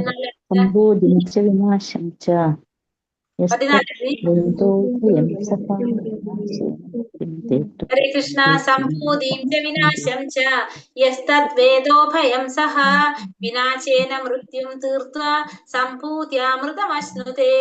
സംഭൂതിം ച വിനാശം ച യസ്തത് വേദോഭയം സഹ വിനാശേന മൃത്യും തീർത്വാ സംഭൂത്യാമൃതമശ്നുതേ. ഇവിടെ എന്താ നമ്മൾ പറഞ്ഞത്? ഭഗവാനെ അറിയണം, ദേവന്മാരെ അറിയണം അല്ലെ? എങ്കിൽ മാത്രമേ നമുക്ക് എന്ത് സാധിക്കുള്ളൂ? സച്ചിദാനന്ദമയമായിട്ടുള്ള ജീവിതം ആസ്വദിക്കാനായിട്ട് സാധിക്കുള്ളൂ. അത് തന്നെ പറയണത്. പരമദിവ്യോത്തമ പുരുഷനായ ഭഗവാൻ ശ്രീകൃഷ്ണൻ ഭഗവാന്റെ ധാമം, നാമം, രൂപം, ഗുണം, ലീലകള് എന്നിവയെയും പിന്നെ നശ്വരമായ ഭൗതിക പ്രപഞ്ചത്തെ കുറിച്ചും ദേവന്മാരെ കുറിച്ചും മനുഷ്യര്, മൃഗങ്ങള് എന്നിവയെല്ലാം ഒരുവൻ പൂർണ്ണമായും അറിയണം. ഇത് മനസ്സിലാക്കിയവർ മരണത്തെ അനിത്യമായ ഭൗതിക ആവിഷ്കാരങ്ങളെയും അതിക്രമിച്ച് നിത്യമായ ഭഗവത് സാമ്രാജ്യത്തിൽ സച്ചിദാനന്ദമയമായ ജീവിതം ആസ്വദിക്കുന്നു. അപ്പൊ നമുക്ക് എന്താണ് അറിയേണ്ടത്? പരമദിവ്യോത്തമ പുരുഷനായ ഭഗവാൻ ശ്രീകൃഷ്ണനെ, അതായത് ഭഗവാന്റെ നാമ, രൂപ, ഗുണം, ലീലകള് ഇതിനെ കുറിച്ച് നമ്മൾ മനസ്സിലാക്കുക. ഭഗവാൻ അറിയാന്ന് വെച്ചാൽ ഭഗവാന്റെ നാമം, രൂപം, ഗുണം, ലീലകള് ഇതിനെ കുറിച്ചൊക്കെ അറിയണം. പിന്നെ ഭൗതിക പ്രപഞ്ചത്തെ കുറിച്ച്, ഭൗതിക പ്രപഞ്ചത്തിന്റെ സൃഷ്ടിയെ കുറിച്ച്, പിന്നെ അതേപോലെ തന്നെ ദേവന്മാരെ കുറിച്ച് ജീവാത്മാക്കൾ എന്ന് പറയാം. ദേവന്മാരെ കുറിച്ചും മനുഷ്യരെ കുറിച്ചും മൃഗങ്ങളെ കുറിച്ചും പൂർണ്ണമായിട്ടും അറിയണം. എങ്കിൽ മാത്രമേ നമുക്ക് എന്ത് സാധിക്കുന്നുള്ളൂ? ആ ജനന മരണ ചക്രത്തെ മറികടന്ന് നമുക്ക് അമൃതത്വം ആസ്വദിക്കാനായിട്ട് സാധിക്കുന്നുള്ളൂ.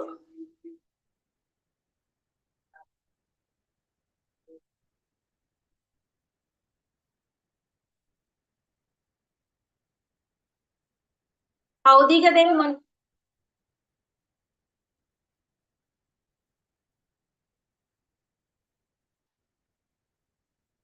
മാതാജി അതൊന്നും കൂടി പറയോ? ഏതാണ് മാതാജി? 14ന്റെ അർത്ഥം ഒന്നും കൂടി പറയോ?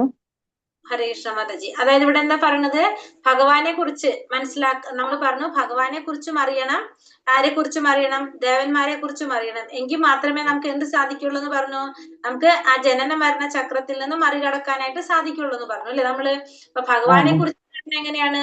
ഭഗവാനെ കുറിച്ച് എന്ന് പറയുമ്പോ ഭഗവാനെ മാത്രല്ല, ഭഗവാന്റെ എല്ലാത്തിനെയും കുറിച്ച്, ഭഗവാന്റെ നാമത്തെ കുറിച്ചും ഭഗവാന്റെ രൂപത്തെ കുറിച്ചും ഭഗവാന്റെ ഗുണങ്ങളെ കുറിച്ചും ഭഗവാന്റെ ലീലകളെ കുറിച്ചും എല്ലാം നമ്മൾ അറിയണം.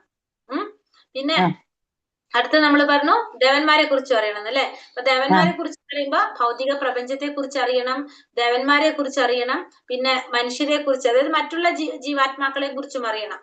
ദേവന്മാര് മാത്രല്ല മറ്റുള്ള ജീവാത്മാക്കളെ കുറിച്ചും അറിയാം. പൂർണ്ണമായിട്ടും മനസ്സിലാക്കുമ്പോ അതെന്ത് സാധിക്കും? ഈ മരണത്തെയും അനിത്യമായ ഭൗതിക ആവിഷ്കാരങ്ങൾ, അതായത് ഭൗതിക പ്രപഞ്ചത്തെ മറികടന്ന് ആത്മീയ സാമ്രാജ്യത്തിലേക്ക് പ്രവേശിച്ച് സച്ചിദാനന്ദമയമായിട്ടുള്ള ജീവിതം ആസ്വദിക്കാൻ സാധിക്കുന്നത്. അപ്പൊ നമ്മള് ഭഗവാനെ കുറിച്ച് മനസ്സിലാക്കണം, പിന്നെ ഭൗതിക പ്രപഞ്ചത്തെ കുറിച്ച്, ദേവന്മാരെ കുറിച്ച് മനസ്സിലാക്കണം. എങ്കിൽ മാത്രമേ നമുക്ക് ഈ മരണത്തെ മറികടക്കാനായിട്ട് സാധിക്കുള്ളൂ. അതായത് ഭൗതിക പ്രപഞ്ചത്തെ മറികടന്ന് നമുക്ക് ആത്മീയ ലോകത്തിലേക്ക് പ്രവേശിക്കാൻ സാധിക്കുള്ളൂ. നമുക്ക് എന്ത് സാധിക്കുള്ളൂ? സച്ചിദാനന്ദമയമായിട്ടുള്ള ജീവിതം ആസ്വദിക്കാനായിട്ട് സാധിക്കുന്നുള്ളൂ എന്നാണ് ഇതിൽ പറയുന്നത്. ഇത്രയും മനസ്സിലാക്കുക. നമ്മള് അറിഞ്ഞിരുന്നാൽ മതി. നിങ്ങൾ പഠിക്കുമ്പോ നിങ്ങൾ ഇങ്ങനെ എഴുതിയാലും മതി. ഭഗവാനെ കുറിച്ചും അറിയണം, ഭഗവാന്റെ നാമരൂപ ഗുണ ലീലകളെ കുറിച്ച് അറിയണം. പിന്നെ രണ്ടാമത്തെ നമുക്ക് എന്തറിയണം? കുറിച്ച് അറിയണം, ഭൗതിക പ്രപഞ്ചത്തെ കുറിച്ചും അറിയാം. പിന്നെ മനുഷ്യര്, മൃഗങ്ങൾ, അതായത് എല്ലാ ജീവാത്മാക്കളെ കുറിച്ചും അറിയണം എന്ന് എഴുതിയാലും മതി. അങ്ങനെ അറിയണം. എങ്കിൽ മാത്രമേ നമുക്ക് എന്ത് സാധിക്കുള്ളൂ? ഈ ഭൗതിക ആവിഷ്കാരങ്ങളൊക്കെ അതിക്രമിച്ച്, അതായത് ഭൗതിക പ്രപഞ്ചത്തിൽ നിന്ന് ആത്മീയ ലോകത്തിലേക്ക്, ഭൗതിക ലോകത്തിൽ നിന്ന് ആത്മീയ ലോകത്തിലേക്ക് എത്തി ആ സച്ചിദാനന്ദമയമായിട്ടുള്ള ജീവിതം ആസ്വദിക്കാനായിട്ട് സാധിക്കുള്ളൂ എന്ന് എഴുതാം. ഭഗവാന്റെ ലോകത്തിലേക്ക് പ്രവേശിക്കാൻ സാധിക്കുള്ളൂ എന്ന് നമുക്ക് എഴുതാം. മനസ്സിലായോ? മനസ്സിലായി മാതാജി. ഭൗതികതയിൽ മുന്നേറിയിട്ടുണ്ടെങ്കിൽ ജന്മമൃത്യു ജരാവ്യാധികളല്ലാത്ത ഒരവസ്ഥ സംജാതമാക്കാൻ അവർക്ക് കഴിയുന്നില്ല. അപ്പൊ ഭൗതികതയിൽ കൂടുതൽ വന്നിട്ടുണ്ടെങ്കിൽ നമുക്ക് എന്ത് സാധിക്കില്ല? ഈ ജന്മമൃത്യു ജരാവ്യാധികളിൽ നിന്ന് മറികടക്കാൻ നമുക്ക് സാധിക്കില്ല. ഭൗതിക പ്രകൃതിയിൽ സകല വസ്തുക്കളും കർശനമായ പ്രകൃതി നിയമങ്ങൾക്ക് അധീനരാണ്. അപ്പൊ ഭൗതിക പ്രപഞ്ചത്തിലുള്ളത് എല്ലാത്തിനും എന്ത് ബാധകമാണ്? ഈ പ്രകൃതി നിയമങ്ങൾ എല്ലാവർക്കും ബാധകമാണ്. ജനനം, വളർച്ച, നിലനിൽപ്പ്, ഉൽപാദനം, ക്ഷയം, ഒടുവിൽ മരണം എന്നീ ഘട്ടങ്ങളിലൂടെ എല്ലാ വസ്തുക്കളും കടന്നു പോകുന്നു. അപ്പൊ ഈ ഭൗതിക പ്രപഞ്ചത്തിലാണെങ്കിൽ നമ്മൾ ഈ പറഞ്ഞ സ്റ്റേജസിൽ കൂടെ നമ്മൾ കടന്നു പോയിക്കൊണ്ടേയിരിക്കുകയാണ്. ഇതിൽ നിന്ന് മാറ്റം വരുത്താൻ നമുക്ക് ആർക്കും സാധിക്കില്ല. ഇപ്പൊ ബ്രഹ്മദേവനായാലും എന്തുണ്ട്? ആയുസ് ഉണ്ട് അല്ലെ? ദശലക്ഷക്കണക്കിന് വർഷങ്ങളാണ് ബ്രഹ്മദേവൻ ജീവിച്ചിരിക്കുന്നത്. ഒരു ചെറിയൊരു സൂക്ഷ്മ പ്രാണിയാണെങ്കിലും അതിനും എന്തുണ്ട്? 1 മണിക്കൂറാണ് അതിന്റെ ആയുസ്സും. അപ്പൊ എല്ലാത്തിനും എന്തുണ്ട്? ആയുസ്സുണ്ട്. ചിലപ്പോ അത് കുറഞ്ഞിരിക്കും, ചിലപ്പോ അത് കൂടിയിരിക്കും.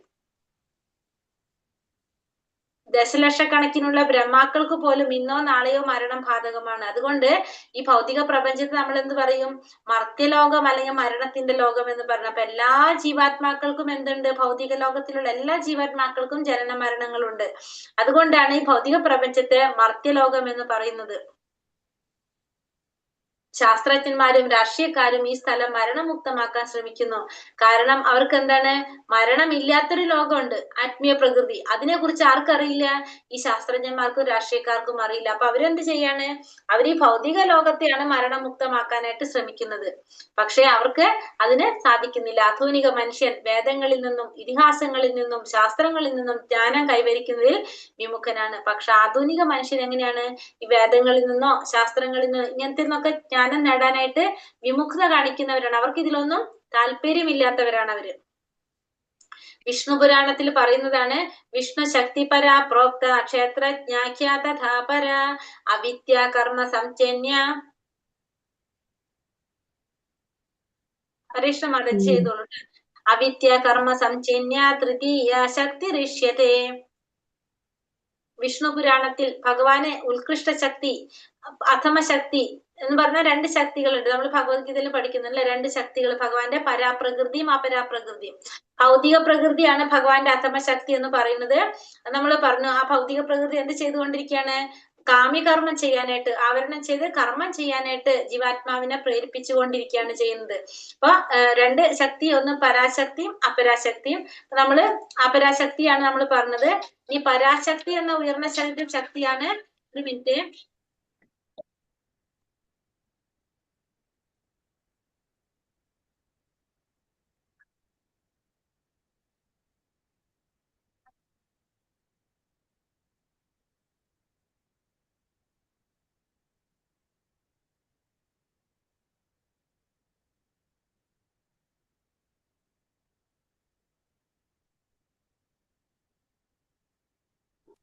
ഹരേഷ്ണ.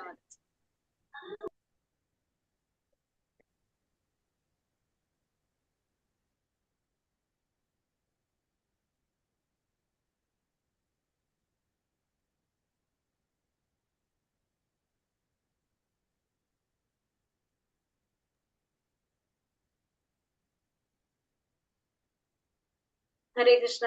അപ്പൊ പരാപ്രകൃതി എന്ന ഉയർന്ന ശക്തിയാണ് ശാശ്വതവും മരണരഹിതവുമായ ഭഗവത്ധാമം. ഭഗവത്ഗീത 8:20 പറയുന്നത്, ഒരു മിനിറ്റ്,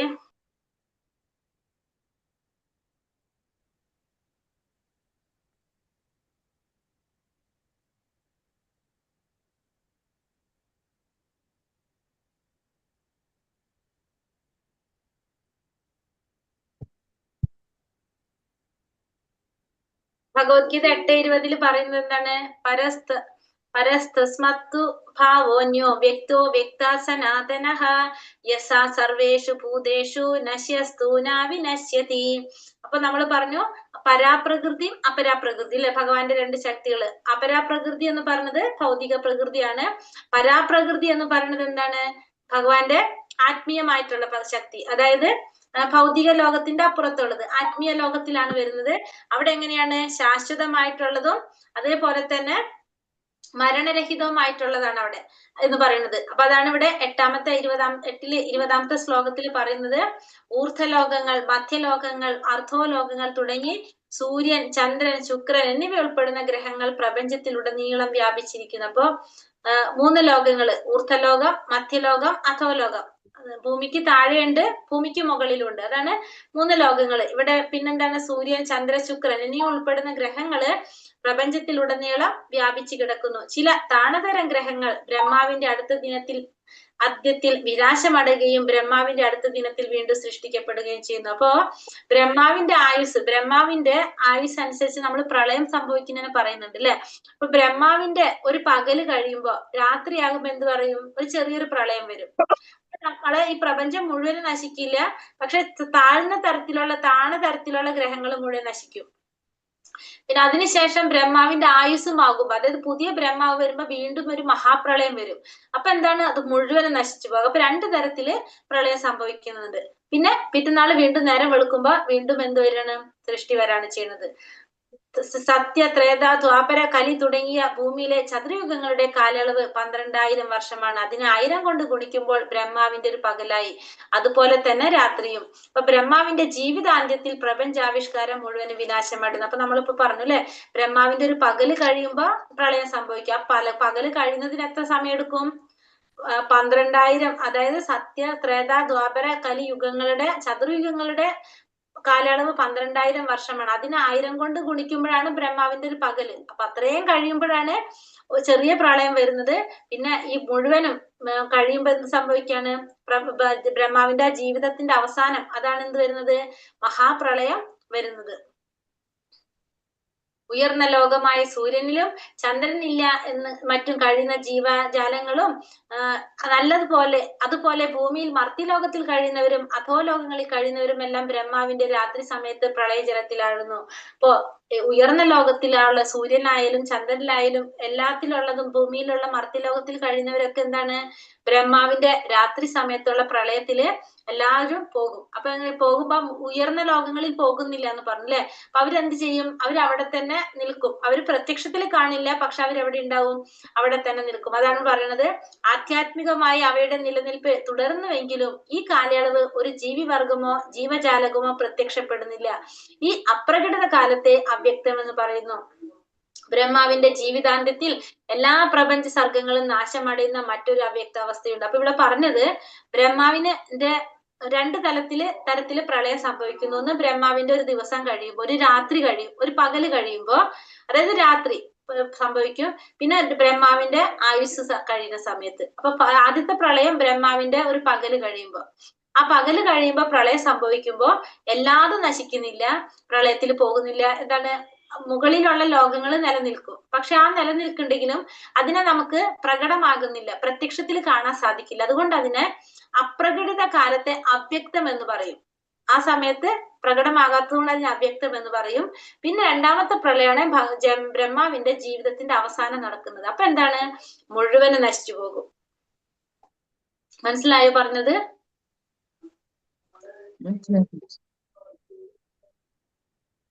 എന്നാൽ ഈ 2 അവ്യക്ത അവസ്ഥകൾക്ക് അതീതമായ മറ്റൊരു അപ്രകടിതാവസ്ഥ ആധ്യാത്മിക പ്രകൃതിയുണ്ട്.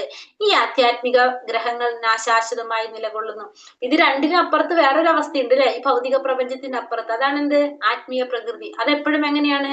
ശാശ്വതമായിട്ട് നിലകൊള്ളുന്നതാണ്. ഇതൊക്കെ നടക്കുന്നത് എവിടെയാണ്? ഭൗതിക പ്രപഞ്ചത്തിൽ മാത്രം.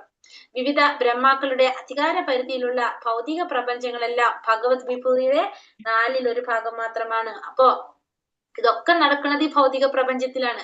അപ്പൊ നമ്മളൊരു വലിയൊരു വട്ടം എടുത്തു കഴിഞ്ഞാൽ അതിന്റെ 4 ഭാഗിച്ചാല് 3 ഭാഗം ആത്മീയ ലോകവും ഒരു ഭാഗം മാത്രമാണ് എന്ത് വരുന്നത്, ഈ ഭൗതിക പ്രപഞ്ചം വരുന്നത്. അപ്പൊ ഈ ഭൗതിക പ്രപഞ്ചത്തിന്, ഭൗതിക ലോകത്തിന് ഏകപാത് വിഭൂതി എന്ന് പറയാം. ഈ 4 ഒരു ഭാഗം, അതാണ് ഏകപാത് വിഭൂതി എന്ന് പറയുന്നത്. 4 ഒരു ഭാഗമാണ് ഏകപാത് വിഭൂതി. ആത്മീയ ലോകത്തിന് നമുക്ക് എന്ത് പറയാം, ത്രിപാത് വിഭൂതി. അതായത് ബാക്കി 3 ഭാഗങ്ങൾ ത്രിപാത് വിഭൂതി എന്ന് പറയാം. അപ്പൊ ബ്രഹ്മാക്കളുടെ അധികാര പരിധിയിലുള്ള ഭൗതിക പ്രപഞ്ചം ഏകപാത് വിഭൂതി എന്ന് പറയും. മറ്റ് ആത്മീയ പ്രകൃതി അല്ലെങ്കിൽ ബ്രഹ്മാവിന്റെ അധികാര പരിധിക്ക് പുറത്തുള്ളത്, അവിടെ ആരാണ് നോക്കുന്നത്, ഭഗവാനാണല്ലോ. ആത്മീയ പ്രകൃതി രണ്ടും എല്ലാം ഭഗവാന്റെ അധീനതയിലുള്ളതാണ്. പക്ഷെ ബ്രഹ്മാവിന്റെ അധികാര പരിധിക്ക് പുറത്താണത്. അതാണ് ത്രിപാത് വിഭൂതി അല്ലെങ്കിൽ ആത്മീയ പ്രകൃതി. ആ ഭാഗമാണ് ത്രിപാത് വിഭൂതി എന്ന് പറയുന്നത്. അതായത് ഭൗതിക പ്രപഞ്ചത്തിന് പുറത്തുള്ളത്. ആധ്യാത്മിക പ്രകൃതിയിൽ അധിവസിക്കുന്നത് പരമദിവ്യോത്തമ പുരുഷനായ ഭഗവാൻ ശ്രീകൃഷ്ണനാണ്. ഭഗവത്ഗീത 8:25-22 ഉറപ്പിച്ചു പറയുന്നത് പോലെ അവിടത്തെ സമീപിക്കണമെങ്കിൽ എന്ത് വേണം, കലർപ്പില്ലാത്ത ഭക്തിയുടെ സേവനത്തിലൂടെ മാത്രമേ ഭഗവാനെ സമീപിക്കാനായിട്ട് സാധിക്കുള്ളൂ. അപ്പൊ ഭഗവാനെ സമീപിക്കണമെങ്കിൽ എന്ത് വേണം, ഭക്തിയുടെ സേവനം കൊണ്ട് മാത്രമേ സാധിക്കുള്ളൂ. ജ്ഞാനം, യോഗം, കർമ്മം ഇതൊന്നും സാധിക്കില്ല. ഭക്തിയുടെ സേവനത്തിലൂടെ മാത്രമേ നമുക്ക് ഭഗവാനെ പ്രാപിക്കാനായിട്ട് സാധിക്കുള്ളൂ.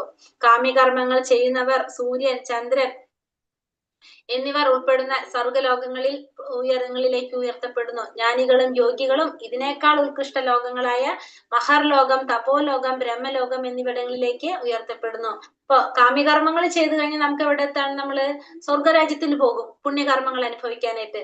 ജ്ഞാനികളും യോഗികളും ഒക്കെ ആണെങ്കിലോ ഇതിനേക്കാളും ഉത്കൃഷ്ടമായിട്ടുള്ള മഹർലോകങ്ങളില്, തപോലോകങ്ങളില്, ബ്രഹ്മലോകം ഇവിടേക്കൊക്കെയാണ് ഉയർത്തപ്പെടുന്നത്. അതായത് നമ്മൾ ചെയ്യുന്നതിനനുസരിച്ച് നമ്മൾ ഈ ഭൗതിക ലോകത്തിൽ തന്നെ അങ്ങോട്ടും ഇങ്ങോട്ടും മാറിക്കൊണ്ടിരിക്കും. പക്ഷെ നമുക്ക് എവിടേക്ക് പോകാൻ സാധിക്കുന്നില്ല, ആത്മീയ ലോകത്തിലേക്ക് കടക്കാനായിട്ട് സാധിക്കുന്നില്ല.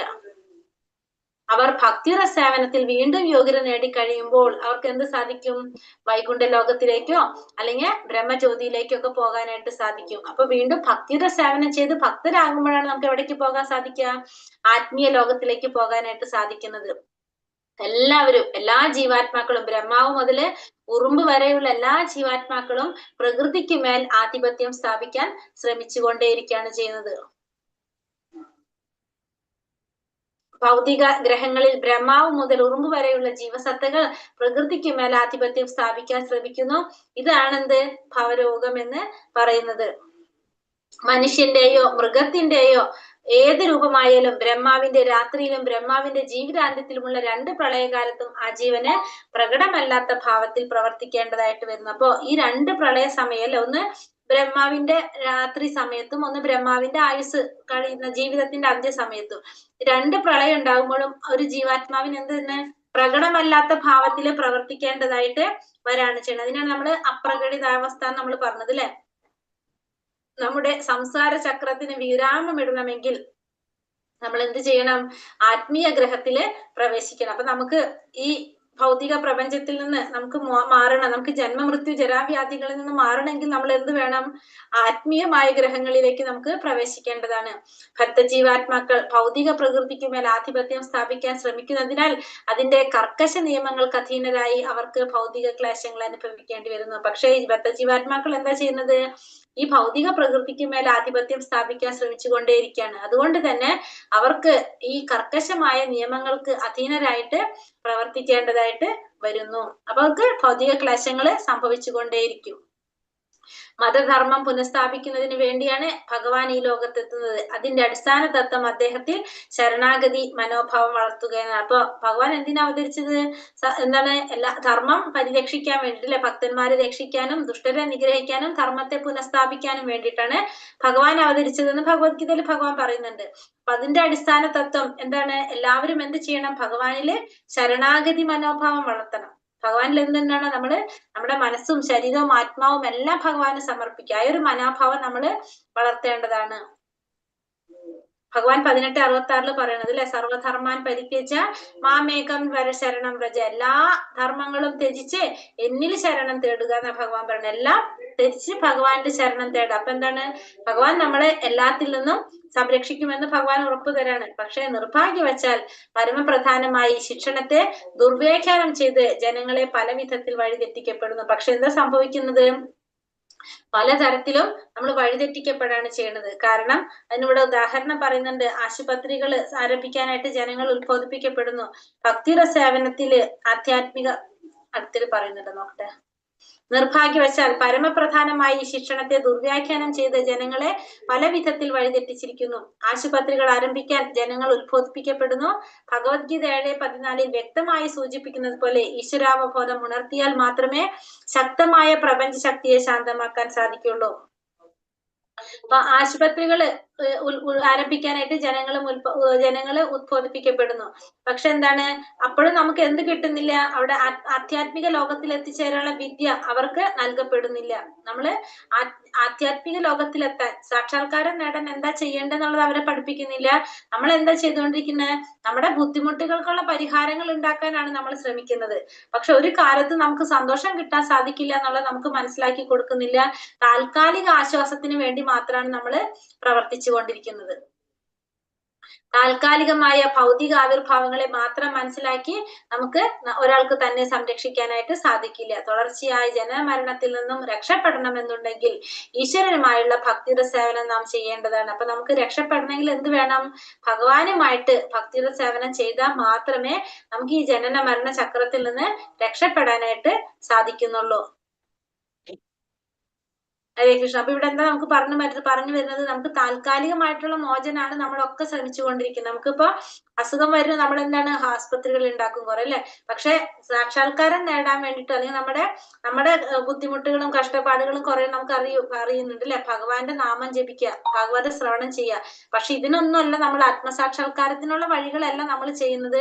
നമ്മുടെ മുന്നിൽ വരുന്ന പ്രശ്നങ്ങൾക്ക് പരിഹാരം ഉണ്ടാക്കാൻ വേണ്ടി മാത്രം നമ്മൾ ശ്രമിച്ചുകൊണ്ടിരിക്കുക. അങ്ങനെ ചെയ്തുകൊണ്ടിരിക്കുമ്പോ എന്താണ്, പ്രോബ്ലം ഉണ്ടാവും, പരിഹരിക്കും. അത് ഇങ്ങനെ നമ്മുടെ ജീവിതം മുഴുവൻ നമ്മൾ ചെയ്തുകൊണ്ടേയിരിക്കും. പക്ഷെ പെർമനന്റ് ആയിട്ടുള്ള ഒരു സൊല്യൂഷന് നമ്മൾ ആരും ശ്രമിക്കുന്നില്ല, അറിയുന്നില്ല.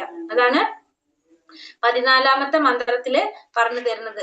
14ാമത്തെ മന്ത്രത്തിൽ അതുകൊണ്ടാണ് നമുക്ക് എന്തറിയേണ്ടത്, നമ്മളിതിൽ പറഞ്ഞതില്ലേ, ഭഗവാനെ കുറിച്ച് നമ്മൾ മനസ്സിലാക്കണം, നമ്മൾ ജീവാത്മാക്കളെ കുറിച്ചും ദേവന്മാരെ കുറിച്ചൊക്കെ നമുക്ക് അറിയണം. കാരണം എങ്കിൽ മാത്രമേ നമുക്ക് എന്ത് സാധിക്കുള്ളൂ, നമ്മൾ എല്ലാ ആപത്തിലും നമ്മൾ പഠിച്ചില്ലേ, അവശ്യം രക്ഷിപേ കൃഷ്ണ, ഏതൊരു സമയത്തും ഭഗവാൻ കൂടെ ഉണ്ടാവുമെന്ന് നമുക്ക് വിശ്വസിച്ച് നമുക്ക് ചെയ്യാൻ സാധിക്കുള്ളൂ. അതിന് നമ്മൾ എന്തറിയണം, ഭഗവാനെ കുറിച്ച് മനസ്സിലാക്കണം. അത് മനസ്സിലാക്കാത്ത, അതുകൊണ്ടാണ് തെറ്റും അറിയണം ശരിയും അറിയണം, എങ്കിൽ മാത്രമേ നമുക്ക് ശരിയായ വഴി കൂടെ പോകാൻ സാധിക്കുള്ളൂ. അല്ലെങ്കിൽ നമ്മള് പറയുന്നത് പോലെ അല്ല, ഇപ്പൊ ഇതിൽ പറഞ്ഞിട്ടുണ്ട്, ഏത് വഴി കൂടെ പോയാലും നമ്മൾ എത്തുന്നു പറഞ്ഞു കഴിഞ്ഞാലോ നമ്മൾ എവിടെ എത്താൻ പോണില്ല. നമ്മൾ ശരിയായ വഴി കൂടെ തന്നെ നമുക്ക് പോകണം എന്നാണ് ഈ ഒരു മന്ത്രത്തിൽ നമ്മൾക്ക് മനസ്സിലാക്കി തരുന്നത്. നോക്കാം, നമുക്ക് ശ്ലോകത്തിന് ക്വസ്റ്റ്യൻ ആൻസർ നോക്കാം.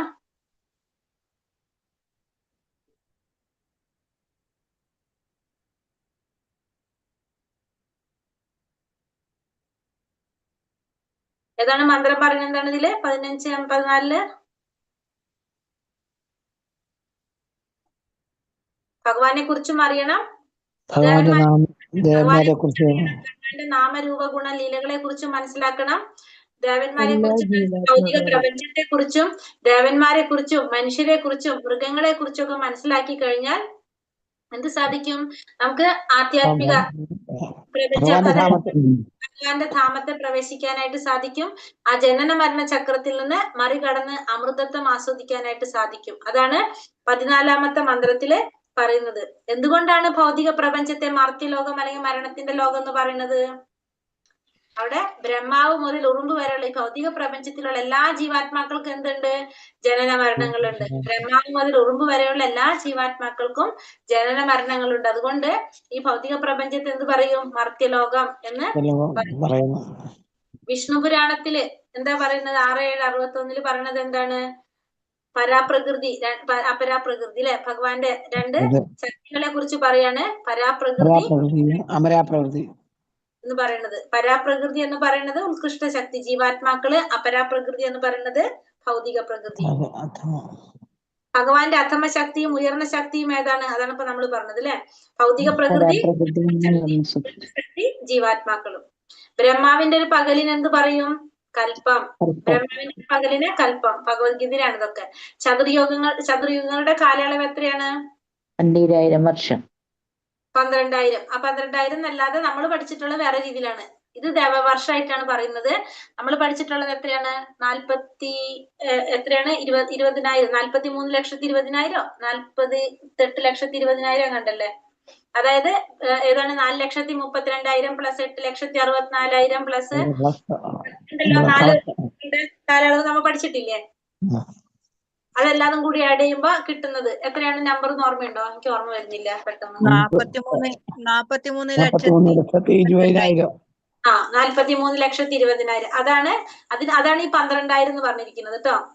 അത് എന്താ വെച്ചിട്ടുണ്ടെങ്കിൽ നമ്മളുടെ 365 ദിവസം വർഷം എന്ന് പറയുന്നത് ദേവവർഷവും നമ്മുടെ തമ്മിൽ വ്യത്യാസമുണ്ട്. അതുകൊണ്ടാണ് അവരുടെ പ്രകാരമാണ് അവിടെ 12,000 പറഞ്ഞിരിക്കുന്നത്. 12,000 വരുന്നത് നമ്മുടെ പ്രകാരമല്ല, മനുഷ്യഗണിത പ്രകാരമല്ല അത് പറയുന്നത്, ദേവന്മാരുടെ ഗണിത പ്രകാരമാണ് ആ പറഞ്ഞിരിക്കുന്നത്.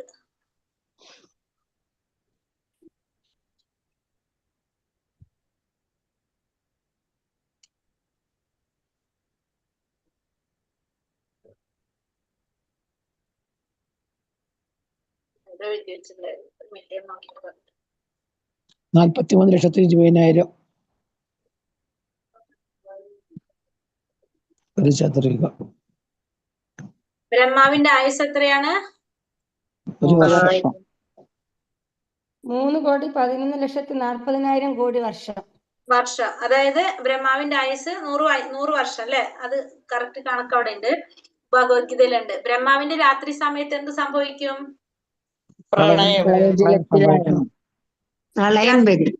പ്രളയം സംഭവിക്കുന്നു അല്ലെ. സംഭവിക്കുന്നത് പ്രളയം സംഭവിക്കുകയാണ് ചെയ്യുന്നത്. അത് എങ്ങനെയാണെന്നുള്ളത് ഇവിടെ പറയുന്നുണ്ടല്ലോ. അത് അതേപോലെ തന്നെ നിലനിൽക്കും.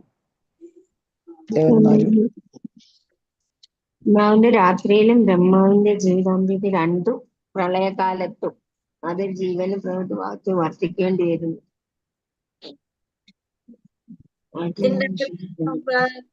പ്രളയം സംഭവിക്കുന്നു. അതെ, ബ്രഹ്മാവിന്റെ രാത്രി സമയത്ത് പ്രളയ ജലത്തിൽ ആഴാണ് ചെയ്യുന്നത് അല്ലെ. പ്രളയം സംഭവിക്കുന്നു തന്നെ പറയുന്നത് അല്ലെ. അടുത്തത് അവ്യക്തം എന്ന് വിളിക്കുന്നത് എന്തിനെയാണ്?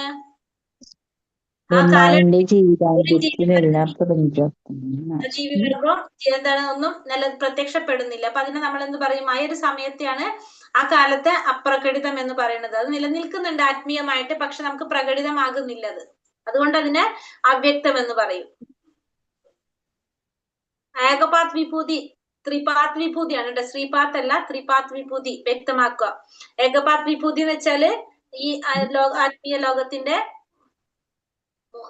ഏകപാത് എന്ന് വെച്ചാൽ 3-1 അല്ലെ, 4-1. അതാണ് ഏകപാത് വിഭൂതി എന്ന് പറയുന്നത്. ത്രിപാത് വിഭൂതി എന്ന് വെച്ചാല് ബാക്കി 3 ഭാഗം, അതിനാണ് ത്രിപാത് വിഭൂതി എന്ന് പറയുന്നത്. ത്രിപാത് വിഭൂതി എന്ന് വെച്ചാല് ആധ്യാത്മിക ലോകം, ഏകപാത് വിഭൂതി എന്ന് വെച്ചാല് ഭൗതിക ലോകം.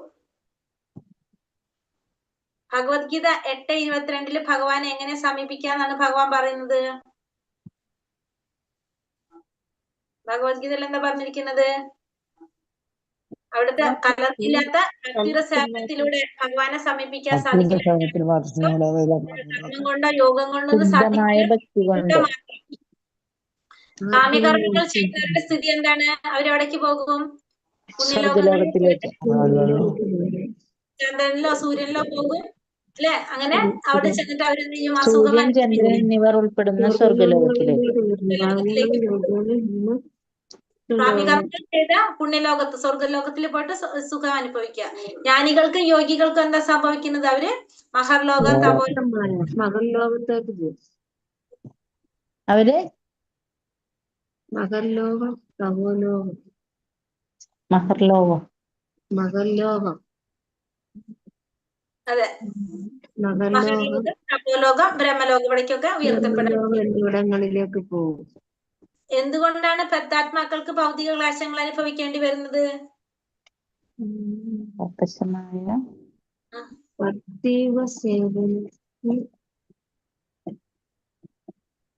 എന്തുകൊണ്ടാണ് പത്താത്മാക്കൾക്ക് ക്ലേശങ്ങൾ അനുഭവിക്കേണ്ടി വരുന്നത്? എവിടെയാണ് അതിന്റെ ആൻസർ?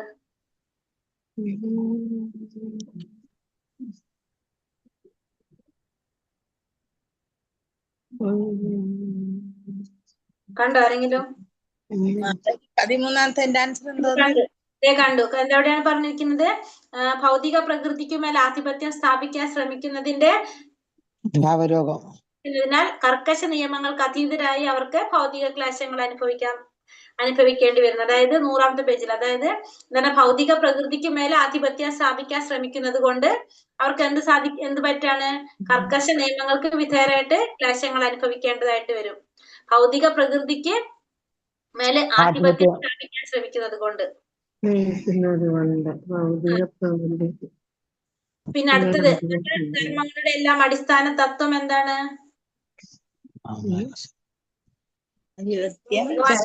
ശരണാഗതി മനോഭാവം വളർത്താൻ ലക്ഷ്യം. ഭഗവാൻ ശരണാഗതി മനോഭാവം വളർത്തുക എന്നുള്ളതാണ് ലക്ഷ്യം. എല്ലാത്തിന്റെ അടിസ്ഥാന ലക്ഷ്യം ഭഗവാന്റെ ശരണാഗതി മനോഭാവം വളർത്തുക എന്നുള്ളതാണ് ലക്ഷ്യം.